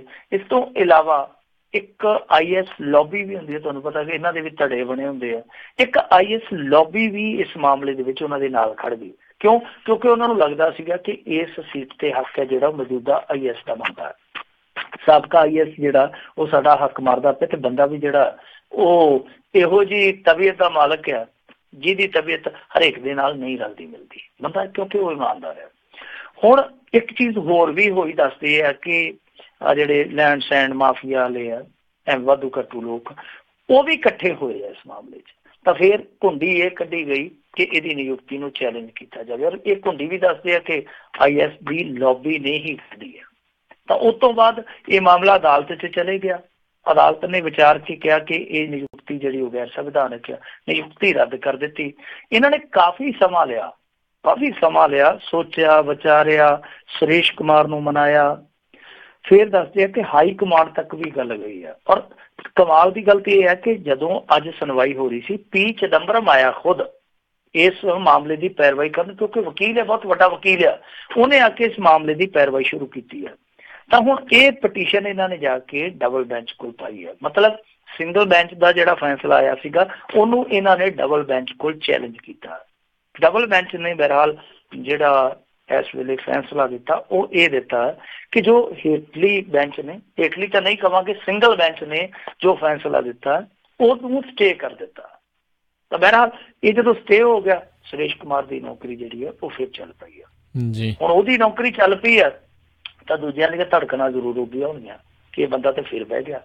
ਤੇ ਜੇ ਮੰਨ ਲਓ ਕੱਲ ਨੂੰ ਇਹਦੇ ਹੱਕ ਦੇ ਵਿੱਚ ਫੈਸਲਾ ਆ ਜਾਂਦਾ ਤਾਂ ਸੁਰੇਸ਼ ਕੁਮਾਰ ਫਿਰ ਉਹਨਾਂ ਦੇ ਨਾਲ ਵੀ ਬੁਰੀ ਕਰ ਸਕਦਾ ਜਿਨ੍ਹਾਂ ਨੇ ਲੌਬਿੰਗ ਕਰਕੇ ਇਹ ਸਾਰੀ ਖੇਡ ਖੇਡੀ ਹੈ। ਕਿਉਂਕਿ ਬੰਦਿਆਂ ਦਾ ਆਲਮੋਸਟ ਪਤਾ ਲੱਗ ਚੁੱਕਾ, ਕੈਪਟਨ ਦੇ ਦਫ਼ਤਰ ਨੂੰ ਉਹਨਾਂ ਸਾਰੇ ਬੰਦਿਆਂ ਦਾ ਪਤਾ ਲੱਗ ਗਿਆ ਕਿ ਜਿਹੜੇ ਬੰਦੇ ਇਸ ਖੇਡ ਦੇ ਵਿੱਚ ਸ਼ਾਮਲ ਸੀਗੇ, ਤਾਂ ਫਿਰ ਉਹਨਾਂ ਦੇ ਨਾਲ ਬੁਰੀ ਹੋਊਗੀ। ਪਰ ਦੂਜੀ ਚੀਜ਼ ਜਿਹੜੀ ਦੇਖਣ ਵਾਲੀ ਹੋਏਗੀ ਕਿ ਜੇ ਮੰਨ ਲਓ ਇਸ ਫੈਸਲੇ ਨੂੰ ਡਬਲ ਬੈਂਚ ਪਲਟਦੀ ਹੈ ਤਾਂ ਇਹ ਵੀ ਤਾਂ ਦੇਖੋ ਨਾ, ਇੱਕ ਦੇਖਣ ਵਾਲੀ ਗੱਲ ਹੋਏਗੀ ਕਿ ਉਸੇ ਹਾਈ ਕੋਰਟ ਦਾ ਇੱਕ ਬੈਂਚ ਇਹ ਗੱਲ ਕਹਿੰਦਾ ਕਿ ਇਹ ਗੈਰ ਸੰਵਿਧਾਨਕ ਆ, ਜੇ ਉਸੇ ਬੈਂਚ ਨੂੰ ਅੱਗੇ ਜਾ ਕੇ ਡਬਲ ਬੈਂਚ ਪਲਟਾ ਦਿੰਦਾ, ਇਹ ਵੀ ਤੇ ਆਪਣੇ ਆਪ ਦੇ ਵਿੱਚ ਇੱਕ ਬੜੀ ਦਿਲਚਸਪ ਗੱਲ ਹੋਊਗੀ। ਉੱਦਾਂ ਸੁਰੇਸ਼ ਕੁਮਾਰ ਜਿਸ ਤਰੀਕੇ ਨਾਲ ਕੰਮ ਕਰਦੇ ਆ, ਦੇਖਣਾ ਇਹ ਹੋਏਗਾ ਕਿ ਹੁਣ ਉਹ ਉਸੇ ਤਰੀਕੇ ਨਾਲ ਹੀ ਕੰਮ ਕਰਨਗੇ ਜਾਂ ਫਿਰ ਥੋੜੇ ਜਿਹੇ ਮੱਧਮ ਹੋ ਕੇ ਚੱਲਣਗੇ ਕਿ ਅਜੇ ਪਤਾ ਨਹੀਂ ਕਿ ਕੀ ਬਣਨਾ ਹੈ ਅੱਗੇ। ਦੇਖਾਂਗੇ ਸੁਰੇਸ਼ ਕੁਮਾਰ ਹੁਣ ਨਵਾਂ ਕੀ ਕਰਦੇ ਆ। ਪਰ ਜਿਨ੍ਹਾਂ ਲੋਕਾਂ ਨੇ ਗੋਂਦ ਗੁੱਦੀ ਹੈ ਉਹਨਾਂ ਦੇ ਨਾਲ ਕੀ ਹੁੰਦਾ, ਇਹ ਸਭ ਤੋਂ ਵੇਖਣਾ ਦਿਲਚਸਪ ਹੋਏਗਾ। ਜੀ ਜੀ ਜੀ। ਅਗਲੀ ਆਪਾਂ ਮਿੰਟੂ ਜੀ ਗੱਲ ਕਰੀਏ, ਗੁਜਰਾਤ ਪੁਲਿਸ ਪੰਜਾਬ ਚੋਂ ਗਈ ਸ਼ਰਾਬ ਦਾ ਖੁਰਾ ਖੋਜ ਲੱਭਣ ਲਈ ਪੰਜਾਬ ਪਹੁੰਚ ਗਈ ਹੈ। ਇਹ ਸਾਦੇ ਢੰਗ 'ਚ ਸਮਝਣਾ ਹੋਵੇ ਮਾਮਲਾ ਇਹ ਆ ਕਿ ਦੇਖੋ, ਜਿਵੇਂ ਅੱਗੇ ਸਾਡੇ ਇੱਥੇ ਗਾਣਾ ਗਾਇਆ ਸੀ ਨਾ ਇੱਕ ਨੇ ਕਿ ਜਿੱਥੇ ਹੋਵੇ ਪਾਬੰਦੀ ਉੱਥੇ ਜੱਟ ਫੈਰ ਕੱਢਦੇ, ਕੁਛ ਇਸ ਤਰ੍ਹਾਂ ਸੀਗਾ। ਮੈਂ ਤਾਂ ਗਾਣੇ ਘੱਟ ਸੁਣਦਾ, ਪਰ ਇਹ ਹੁਣ ਗਾਣਾ ਲਿਖ ਸਕਦੇ ਆ ਕਿ ਜਿੱਥੇ ਹੋਵੇ ਪਾਬੰਦੀ ਉੱਥੇ ਦਾਰੂ ਵੀ ਘਲਾ ਛੱਡਦੇ, ਇਕੱਲੇ ਫੈਰ ਹੀ ਨਹੀਂ ਕੱਢਦੇ, ਦਾਰੂ ਵੀ ਘਲਾ ਛੱਡਦੇ ਆ। ਇਹ ਸ਼ਰਾਬ ਗਈ ਸੀ ਜੀ ਗੁਜਰਾਤ ਦੇ ਵਿੱਚ, ਗਈ ਵੀ ਉਦੋਂ ਜਦੋਂ ਇਲੈਕਸ਼ਨ ਚੱਲਦੇ ਪਏ ਸਨ ਜੀ। ਤੇ ਮਾੜੀ ਕਿਸਮਤ ਸ਼ਰਾਬੀਆਂ ਦੀ, ਕਿਉਂਕਿ ਇਹ ਮੌਸਮ ਵੋਟਾਂ ਦਾ ਜਿਹੜਾ ਵਾਰ-ਵਾਰ ਥੋੜ੍ਹੀ ਆਉਂਦਾ, ਮਾੜੀ ਕਿਸਮਤ ਉਹਨਾਂ ਦੀ ਇਹ ਕਿ ਟਰੱਕ ਫੜਿਆ ਗਿਆ ਉੱਥੇ ਰਾਜਸਥਾਨ ਦੇ ਵਿੱਚ। ਤਾਂ ਜਦੋਂ ਪੁੱਛ ਪੜਤਾਲ ਕੀਤੀ ਗਈ ਡਰਾਈਵਰ ਕੋਲੋਂ, ਉਹਨੇ ਆਖਿਆ ਦੇਖੋ ਮੈਂ ਤੇ ਡਰਾਈਵਰ ਆਦਮੀ ਹਾਂ, ਮੈਨੂੰ ਤੇ ਮੇਰੇ ਮਾਲਕ ਨੇ ਗੱਡੀ ਲੋਡ ਕਰਕੇ ਫੜਾਤੀ ਸੀ ਕਿ ਫਲਾਣੇ ਥਾਂ ਲੈ ਜਾ, ਇਹਦੇ 'ਚ ਕੀ ਖੇਡ ਆ ਮੈਨੂੰ ਨਹੀਂ ਪਤਾ। ਹੋ ਗਿਆ ਮੁੱਕਰ, ਵੈਸੇ ਪੁਲਿਸ ਨੇ ਉਹਨੂੰ ਗ੍ਰਿਫਤਾਰ ਕਰ ਲਿਆ ਸੀਗਾ। ਤਾਂ ਗੁਜਰਾਤ ਪੁਲਿਸ ਇਸ ਮਾਮਲੇ ਦੀ ਹੁਣ ਤਹਿ ਤੱਕ ਜਾਣ ਦੀ ਕੋਸ਼ਿਸ਼ ਕਰਦੀ ਪਈ ਆ ਕਿ ਸ਼ਰਾਬ ਆਖਰ ਗਈ ਤੇ ਗਈ ਕਿੱਥੋਂ, ਕਿਉਂਕਿ ਸ਼ਰਾਬ ਲੱਖਾਂ ਰੁਪਈਆਂ ਦੀ ਆ। ਹੁਣ ਇਹ ਪਤਾ ਕਰਦੇ ਕਰਦੇ ਬਠਿੰਡੇ ਆ ਗਏ, ਕਿਉਂਕਿ ਉਸ ਡਰਾਈਵਰ ਨੇ ਸਾਰੀ ਗੱਲ ਦੱਸਤੀ ਕਿ ਆਹ ਮਾਲਕ ਆ, ਆਹ ਮਾਲਕ ਦਾ ਪਿੰਡ ਆ। ਇਹਨਾਂ ਨੇ ਬਠਿੰਡੇ ਆ ਕੇ ਪਹਿਲਾਂ ਤੇ ਉਹ ਟਰੱਕ ਨੰਬਰ ਹੈ ਜਿਹੜਾ ਉਹ ਪਰਚੋਲਿਆ ਕਿ ਜਿਹੜਾ ਟਰੱਕ ਨੰਬਰ ਤੇ ਟਰੱਕ ਚੱਲਦਾ ਪਿਆ ਕੀ ਉਹ ਸਹੀ ਹੈ ਨੰਬਰ। ਫਿਰ ਇਹ ਪਤਾ ਕੀਤਾ ਕਿ ਕੀ ਵਾਕਿਆ ਹੀ ਉਸ ਬੰਦੇ ਦੇ ਨਾਂ ਰਜਿਸਟ੍ਰੇਸ਼ਨ ਹੈ ਜਿਹੜੇ ਬੰਦੇ ਦਾ ਨਾਂ ਉਹ ਟਰੱਕ ਡਰਾਈਵਰ ਲੈ ਰਿਹਾ। ਫਿਰ ਉਹ ਪਾਇਆ ਤਾਂ ਉਹ ਵੀ ਸਹੀ ਸੀ। ਉਹਦੇ ਘਰ ਇਹਨਾਂ ਨੇ ਰੇਡ ਵੀ ਕੀਤੀ ਹੈ, ਛਾਪਾ ਵੀ ਮਾਰਿਆ, ਪਰ ਉਹ ਆਸੇ ਪਾਸੇ ਹੋ ਗਿਆ ਕਿਉਂਕਿ ਇੱਥੋਂ ਦੀ ਸਰਵਿਸ ਬੜੀ ਤੇਜ਼ ਹੈ। ਅੱਜ ਕੱਲ੍ਹ ਅਗਲਾ ਆਪ ਹੀ ਟੈਲੀਫੋਨ ਕਰ ਦਿੰਦਾ ਕਿ ਯਾਰ ਫਲਾਣਾ ਸੇ ਪਾਸੇ ਹੋ ਜੀ, ਤੇ ਇੱਦਾਂ ਕਰੀ ਮੇਰਾ ਖਰਚਾ ਵਰਚਾ ਜਿਹੜਾ ਉਹ ਪਾਸੇ ਰੱਖ ਲਈ, ਤੇਰੇ ਵੱਲ ਪੁਲਿਸ ਆਉਂਦੀ ਪਈ ਆ। ਇਸ ਤਰ੍ਹਾਂ ਵੀ ਹੋ ਜਾਂਦਾ। ਅੱਜ ਕੱਲ੍ਹ ਸਰਵਿਸ ਬਹੁਤ ਤੇਜ਼ ਹੈ, ਕਮਿਊਨੀਕੇਸ਼ਨ ਬਹੁਤ ਵੱਧ ਗਿਆ। ਤਾਂ ਹੁਣ ਇਸ ਮਾਮਲੇ ਦੇ ਵਿੱਚ ਦਿਲਚਸਪ ਪਹਿਲੂ ਇਹੀ ਆ ਕਿ ਵੋਟਾਂ 'ਚ ਸ਼ਰਾਬ ਗਈ ਹੈ ਔਰ ਸ਼ਰਾਬ ਬਹੁਤ ਵੱਡੀ ਮਾਤਰਾ 'ਚ ਗਈ ਹੈ। ਹੁਣ ਦੂਜੀ ਚੀਜ਼ ਇੱਕ ਹੋਰ ਵੀ ਆ ਜਿਹੜੀ ਕਿ ਆਮ ਤੌਰ ਤੇ ਪੰਜਾਬ ਦੇ ਵਿੱਚ ਵਿਚਾਰੀ ਨਹੀਂ ਜਾ ਰਹੀ, ਉਹ ਇਹ ਆ ਕਿ 2 ਦਿਨ ਪਹਿਲਾਂ ਇਟਾਵਾ ਦੇ ਵਿੱਚ ਬਹੁਤ ਭਾਰੀ ਮਾਤਰਾ 'ਚ ਸ਼ਰਾਬ ਫੜੀ ਜਾਂਦੀ ਹੈ ਔਰ ਦੱਸਿਆ ਜਾਂਦਾ ਸੀਗਾ ਕਿ ਇਹ ਵੀ ਸ਼ਰਾਬ ਜਿਹੜੀ ਥੋੜ੍ਹੀ ਜਿਹੀ ਇਟਾਵਾ 'ਚ ਲੈਣੀ ਸੀ, ਬਾਕੀ ਬਿਹਾਰ 'ਚ ਜਾਣੀ ਸੀ ਜਿੱਥੇ ਪਾਬੰਦੀ ਹੈ। ਤਾਂ ਇਹ ਵੀ ਸ਼ਰਾਬ ਜਿਹੜੀ ਹੈ ਪੰਜਾਬ 'ਚ ਤੁਰੀ ਹੈ। ਇਹ ਵੀ ਲਗਭਗ ਦੱਸਦੇ ਆ ਕਿ 1 ਕਰੋੜ ਰੁਪਈਏ ਦੀ ਸ਼ਰਾਬ ਸੀਗੀ ਜਿਹੜੀ ਫੜੀ ਗਈ ਹੈ। ਆਹ ਜਿਹੜੀ ਗੁਜਰਾਤ ਦੇ ਵਿੱਚ ਫੜੀ ਗਈ ਹੈ ਇਹ ਵੀ ਸ਼ਰਾਬ ਕਾਫੀ ਹੈ, ਲੱਖਾਂ ਰੁਪਈਆਂ ਦੀ ਸ਼ਰਾਬ ਹੈ। ਹੁਣ 2 ਮਾਮਲੇ ਇਹ ਆ। ਤੀਜੀ ਉਦਾਹਰਨ ਇੱਕ ਹਿਮਾਚਲ ਪ੍ਰਦੇਸ਼ ਦੀ ਲੈ ਲੈਂਦੇ ਆ। ਹਿਮਾਚਲ ਪ੍ਰਦੇਸ਼ ਦੀ ਪੁਲਿਸ ਵੀ ਇੰਨੇ ਦਿਨੀ ਪੰਜਾਬ ਦੀ ਧੂੜ ਫੱਕਦੀ ਪਈ ਹੈ, ਕਿਉਂਕਿ ਉੱਥੇ ਵੀ ਸ਼ਰਾਬ ਫੜੀ ਗਈ, ਔਰ ਸ਼ਰਾਬ ਉਦੋਂ ਫੜੀ ਗਈ ਜਦੋਂ ਉੱਥੇ ਕਾਂਗਰਸ ਸਰਕਾਰ ਚੱਲਦੀ ਪਈ ਸੀ। ਤੇ ਦੋਸ਼ ਇਹ ਲੱਗਦਾ ਹੈ ਕਿ ਇੱਥੇ ਜਿਹੜੇ ਸ਼ਰਾਬ ਦੇ ਕਾਰੋਬਾਰੀ ਔਰ ਖਾਸ ਤੌਰ ਤੇ ਕਾਂਗਰਸ ਪਾਰਟੀ ਨਾਲ ਤਾਲੁਕਾਤ ਰੱਖਦੇ ਆ, ਇਹ ਸ਼ਰਾਬ ਇੱਧਰ ਹੋ ਗਈ ਸੀਗੀ। ਹੁਣ 3 ਉਦਾਹਰਨਾਂ ਸਾਡੇ ਕੋਲ ਆ, ਤਾਂ ਇਹਦਾ ਸਿੱਟਾ ਇਹੋ ਨਿਕਲਦਾ ਕਿ ਜਿਹੜਾ ਇੱਥੇ ਸ਼ਰਾਬ ਦਾ ਕਾਰੋਬਾਰ ਨੇਤਾਵਾਂ ਦੇ ਗਲਬੇ ਹੇਠ ਚੱਲਦਾ, ਉਹ ਇਕੱਲਾ ਪੰਜਾਬ ਤੱਕ ਹੀ ਸੀਮਤ ਨਹੀਂ ਰਹਿ ਗਿਆ। ਇਹਨਾਂ ਨੇ ਹੁਣ ਬਾਹਰ ਵੀ ਸਰਵਿਸ ਦੇਣੀ ਸ਼ੁਰੂ ਕਰ ਦਿੱਤੀ ਹੈ, ਔਰ ਸਰਵਿਸ ਦੀ ਮਾਰ ਦੇਖੋ, ਬਿਹਾਰ, ਗੁਜਰਾਤ, ਹਿਮਾਚਲ ਤੇ ਚਲੋ ਨਾਲ ਲੱਗਦਾ, ਗਵਾਂਢੀ ਦਾ ਤੇ ਇੰਨਾ ਕੋ ਫਾਇਦਾ ਹੁੰਦਾ। ਘਰੇ ਦਾਲ ਸਵਾਦ ਨਾ ਬਣੀ ਹੋਵੇ ਤੇ ਗਵਾਂਢੀ ਨੂੰ ਆਵਾਜ਼ ਮਾਰ ਕੇ ਬੰਦਾ ਕਹਿੰਦਾ ਯਾਰ ਕੌਲੀ ਚ ਪਾ ਕੇ ਫੜਾਈ, ਸਾਗ ਬਣਾਇਆ ਤੁਸੀਂ। ਸੋ ਇਹਨਾਂ ਕੋ ਗਵਾਂਢੀ ਦਾ ਤੇ ਸੁੱਖ ਹੁੰਦਾ, ਪਰ ਇਹ ਦੇਖ ਲਓ ਕਿ ਮਾਰ ਕਿੱਥੋਂ ਤੱਕ ਹੋਣ ਡਈ ਆ। ਸੋ ਇਸ ਪਾਸੇ ਧਿਆਨ ਦੇਣਾ ਚਾਹੀਦਾ ਕਿ ਇਹ ਕਿਹੜੇ ਕਾਰੋਬਾਰੀ ਆ ਜਿਹੜੇ ਇਸ ਤਰ੍ਹਾਂ ਸ਼ਰਾਬ ਚੋਰੀ ਕੱਢ ਕੇ ਉਹਨਾਂ ਇਲਾਕਿਆਂ 'ਚ ਭੇਜਦੇ ਪਏ, ਜਿਨ੍ਹਾਂ ਇਲਾਕਿਆਂ 'ਚ ਜਾਂ ਤੇ ਇਲੈਕਸ਼ਨ ਹੋਣੇ ਹੁੰਦੇ ਆ, ਜਾਂ ਜਿਨ੍ਹਾਂ ਇਲਾਕਿਆਂ 'ਚ ਪਾਬੰਦੀ, ਜਿਵੇਂ ਮੈਂ ਫੈਰਾਂ ਵਾਲੀ ਗੱਲ ਕੀਤੀ ਆ। ਜੀ ਜੀ। ਤੇ ਮਿੰਟੂ ਜੀ, ਅਗਲੀ ਜਿਹੜੀ ਆਪਾਂ ਗੱਲ ਕਰੀਏ, ਕਹਿੰਦੇ ਪੰਜਾਬ ਦੇ ਵਿਧਾਇਕਾਂ ਦੇ ਟੈਲੀਫੋਨ ਭੱਤੇ ਦੇ ਉੱਤੇ ਕੱਟ ਲੱਗ ਸਕਦਾ। ਚੰਗਾ, ਲਾਉਣੇ ਚਾਹੀਦੇ ਆ ਕੱਟ। ਟੈਲੀਫੋਨ ਭੱਤਾ ਕਿੰਨਾ? 15,000 ਰੁਪਇਆ ਮਹੀਨੇ ਦਾ। ਤੇ ਬੰਦਾ ਪੁੱਛੇ ਚੱਤੋ ਪਹਿਰ ਇਹ ਇੱਥੇ ਟਰੰਪ ਦੇ ਨਾਲ ਗੱਲਾਂ ਕਰਦੇ ਰਹਿੰਦੇ ਆ ਕਿ ਇਹਨਾਂ ਨੂੰ ISD ਬਿੱਲ ਬੜਾ ਪੈਂਦਾ। ਪੰਜਾਬ ਦੇ ਵਿਧਾਇਕ ਨੇ ਵੱਧ ਤੋਂ ਵੱਧ ਦਿੱਲੀ ਗੱਲ ਕਰਨੀ ਹੋਊ, ਬੰਬੇ ਗੱਲ ਕਰਨੀ ਹੋਊ, ਕਲਕੱਤੇ ਗੱਲ ਕਰਨੀ ਹੋਊ, ਮਦਰਾਸ ਗੱਲ ਕਰਨੀ ਹੋਊ, ਕਿੰਨੀਆਂ ਕੁ ਗੱਲਾਂ ਕਰਨੀਆਂ ਹੋਣੀਆਂ। ਇੱਥੇ 399, 499, ਇੱਥੋਂ ਤੱਕ ਕਿ 199 ਰੁਪਈਆਂ 'ਚ ਵੀ ਪੈਕ ਮਿਲੀ ਜਾਂਦੇ ਆ। ਉਹ ਜਿਹੜੇ ਪੈਕ ਆ ਉਹਨਾਂ ਦੇ ਵਿੱਚ ਕੀ ਆ ਕਿ ਤੁਹਾਨੂੰ ਅਨਲਿਮਿਟਡ SMS ਜਿੰਨੇ ਮਰਜ਼ੀ ਲਿਖੀ ਜਾਓ। ਆ ਵੈਲੈਂਟਾਈਨ ਡੇ ਤੇ ਤਾਂ ਮੇਰੇ ਖਿਆਲ ਦੇ ਨਾਲ ਆਫਰ ਵੀ ਦਿੰਦੇ ਹੋਣੇ ਆ। ਦੂਜੀ ਕਿ ਕਾਲਿੰਗ ਤੁਹਾਨੂੰ ਫ੍ਰੀ ਆ, ਜਿੱਥੇ ਮਰਜ਼ੀ ਕਾਲ ਲਾਈ ਚਲੋ, ਦਿਨ ਲਾਈ ਚਲੋ, ਰਾਤ ਲਾਈ ਚਲੋ, ਤੁਹਾਨੂੰ ਕੋਈ ਨਹੀਂ ਪੁੱਛਦਾ। ਤੀਜਾ ਕਿ ਇੰਟਰਨੈਟ ਐਕਸੈਸ ਤੁਹਾਨੂੰ ਅਨਲਿਮਿਟਡ ਹੈ, ਦਿਨ ਦਾ 2 GB ਮਿਲਦਾ। ਇਹ ਜਿੰਨੇ ਮਰਜ਼ੀ ਲਾਈਵ ਹੋਈ ਜਾਣ ਵਿਧਾਇਕ, ਜਿੱਥੇ ਮਰਜ਼ੀ ਲਾਈਵ ਹੋ ਜਾਏ, ਉਹ ਮੁੱਕਦਾ ਹੀ ਨਹੀਂ ਆ। ਵੈਸੇ 2 GB ਫਾਸਟ ਹੁੰਦਾ, ਬਾਅਦ ਦੇ ਵਿੱਚ ਸਲੋ ਚੱਲਦਾ ਰਹਿੰਦਾ। ਜੇ ਜ਼ਿਆਦਾ ਇਹਨਾਂ ਦੀ ਖਪਤ ਹੋਵੇ ਤੇ 400, 599 ਦਾ ਲਿਆ ਜਾ ਸਕਦਾ। ਪਰ ਇਹਨਾਂ ਨੂੰ ਕਿੰਨਾ ਦਿੱਤਾ ਜਾ ਰਿਹਾ ਅੱਜ ਦੇ ਦੌਰ 'ਚ, ਜਦੋਂ ਇਹੋ ਜਿਹੇ ਦਿਲਕਸ਼ ਪੈਕ ਸਾਡੇ ਕੋਲ ਆ? ਇਹਨਾਂ ਨੂੰ ਦਿੱਤਾ ਜਾ ਰਿਹਾ 15,000 ਰੁਪਇਆ ਇੱਕ ਵਿਧਾਇਕ ਨੂੰ। ਜੇ ਇਹ ਕਟੌਤੀ ਕਰ ਦਿੱਤੀ ਜਾਵੇ ਅੱਜ ਦੇ ਪੈਕ ਦੇ ਮੁਤਾਬਕ, ਮੰਨ ਲਓ 500 ਐਵਰੇਜ ਲਾ ਕੇ ਤੁਰੋ, ਤੇ ਤਾਂ ਵੀ 2 ਕਰੋੜ ਰੁਪਈਆ ਸਾਲ ਦਾ ਬਚਾ ਸਕਦੇ ਆ, ਕਰੀਬ 2 ਕਰੋੜ ਰੁਪਈਆ। ਤੇ ਬਹੁਤ ਵੱਡੀ ਬਚਤ ਹੋਏਗੀ। ਹੁਣ ਇਹ ਕੋਸ਼ਿਸ਼ ਕਰਦੇ ਪਏ ਆ ਕਿ ਇਹ ਜਿਹੜਾ ਅਥਾਹ ਭੱਤਾ ਦਿੱਤਾ ਜਾਂਦਾ ਹੈ, ਇਹਦੇ 'ਚ ਕਟੌਤੀ ਕੀਤੀ ਜਾਵੇ।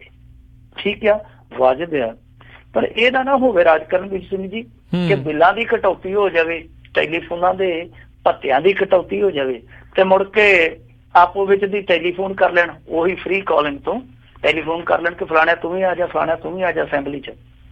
ਉੱਥੇ ਸਾਰੇ ਇਕੱਠੇ ਹੋ ਕੇ ਇੱਕੋ ਗੱਲ ਤੇ ਅੜ ਜਾਣ ਕਿ ਮਹਿੰਗਾਈ ਬੜੀ ਹੋ ਗਈ ਆ, ਹੁਣ ਤਨਖਾਹ ਵਧਾ ਦਿਓ 20,000, ਗੱਲ ਉੱਥੇ ਦੀ ਉੱਥੇ।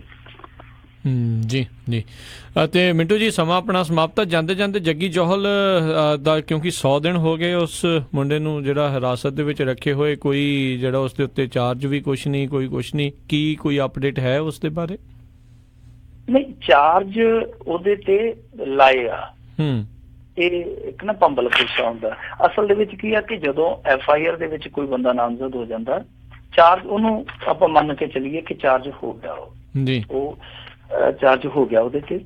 ਇਹ ਦੂਜਾ ਇਹ ਹੁੰਦਾ ਕਿ ਚਾਰਜ ਫਰੇਮ ਹੋਣੇ ਹੁੰਦੇ ਆ ਜਦੋਂ ਚਲਾਨ ਪੇਸ਼ ਹੁੰਦਾ, ਜਿਹਨੂੰ ਆਪਾਂ ਚਾਰਜ ਸ਼ੀਟ ਕਹਿੰਦੇ ਆ। ਜਦੋਂ ਚਾਰਜ ਸ਼ੀਟ ਫਾਈਲ ਹੁੰਦੀ ਆ, ਉਹ ਚਾਰਜਸ ਫਰੇਮ ਹੋ ਜਾਂਦੇ ਆ। ਤਾਂ ਉਹ ਉੱਥੇ ਇੱਕ ਪੜਾਅ ਹੁੰਦਾ ਕਿ ਜਾਂ ਫਿਰ ਤੁਸੀਂ ਇਕਬਾਲ ਕਰ ਲਓ ਕਿ ਹਾਂ ਮੈਂ ਕੀਤਾ, ਤੇ ਜਾਂ ਫਿਰ ਤੁਸੀਂ ਕਹੋ ਕਿ ਮੈਂ ਟ੍ਰਾਇਲ ਚ ਕਰਨਾ। ਹੁਣ ਇਹਨਾਂ ਦੇ ਮਾਮਲੇ 'ਚ ਕੀ ਆ ਕਿ ਚਾਰਜਸ ਤੇ ਲੱਗੇ ਹੋਏ ਆ, ਇਹ ਹੱਤਿਆਵਾਂ ਦੇ ਚਾਰਜਸ ਲੱਗੇ ਹੋਏ ਆ, ਚਾਰਜਸ ਫਰੇਮ ਨਹੀਂ ਹੋਏ। ਇਹਨਾਂ ਨੇ ਕੱਲ ਫਰੇਮ ਕਰਨੇ ਸੀਗੇ 90 ਦਿਨ, ਕਿਉਂਕਿ ਹੋ ਚੁੱਕੇ ਜਿੱਦਾਂ ਤੁਸੀਂ ਕਿਹਾ।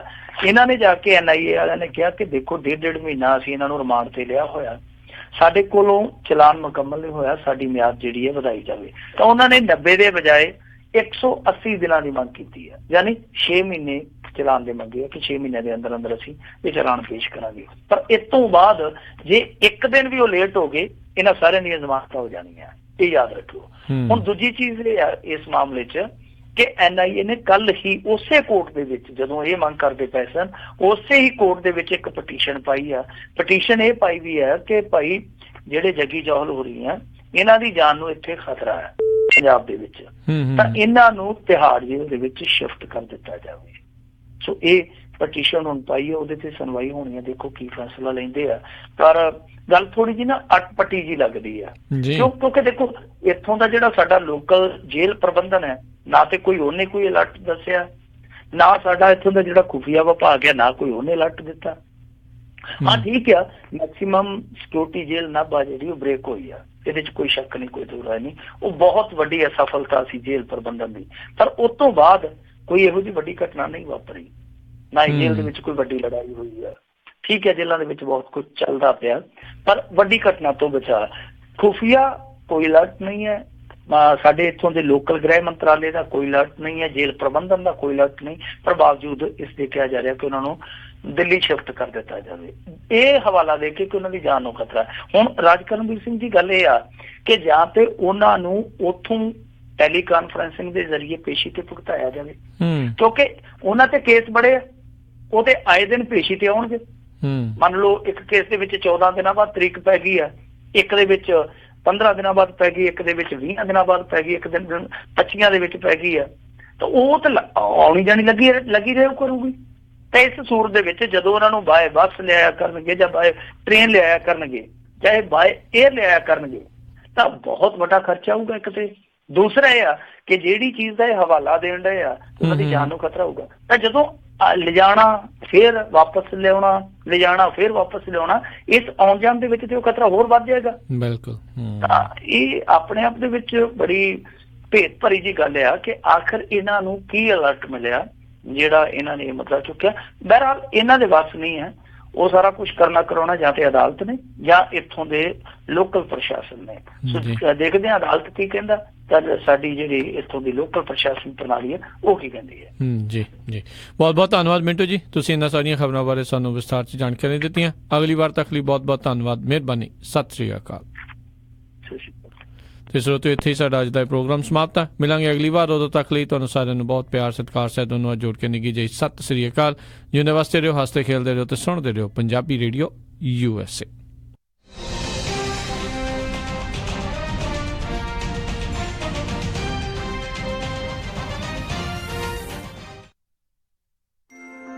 ਤੁਸੀਂ ਸੁਣ ਰਹੇ ਹੋ Punjabi radio USA, KWRU Fresno 1300 AM, KIID Sacramento 1470 AM ਅਤੇ KOBO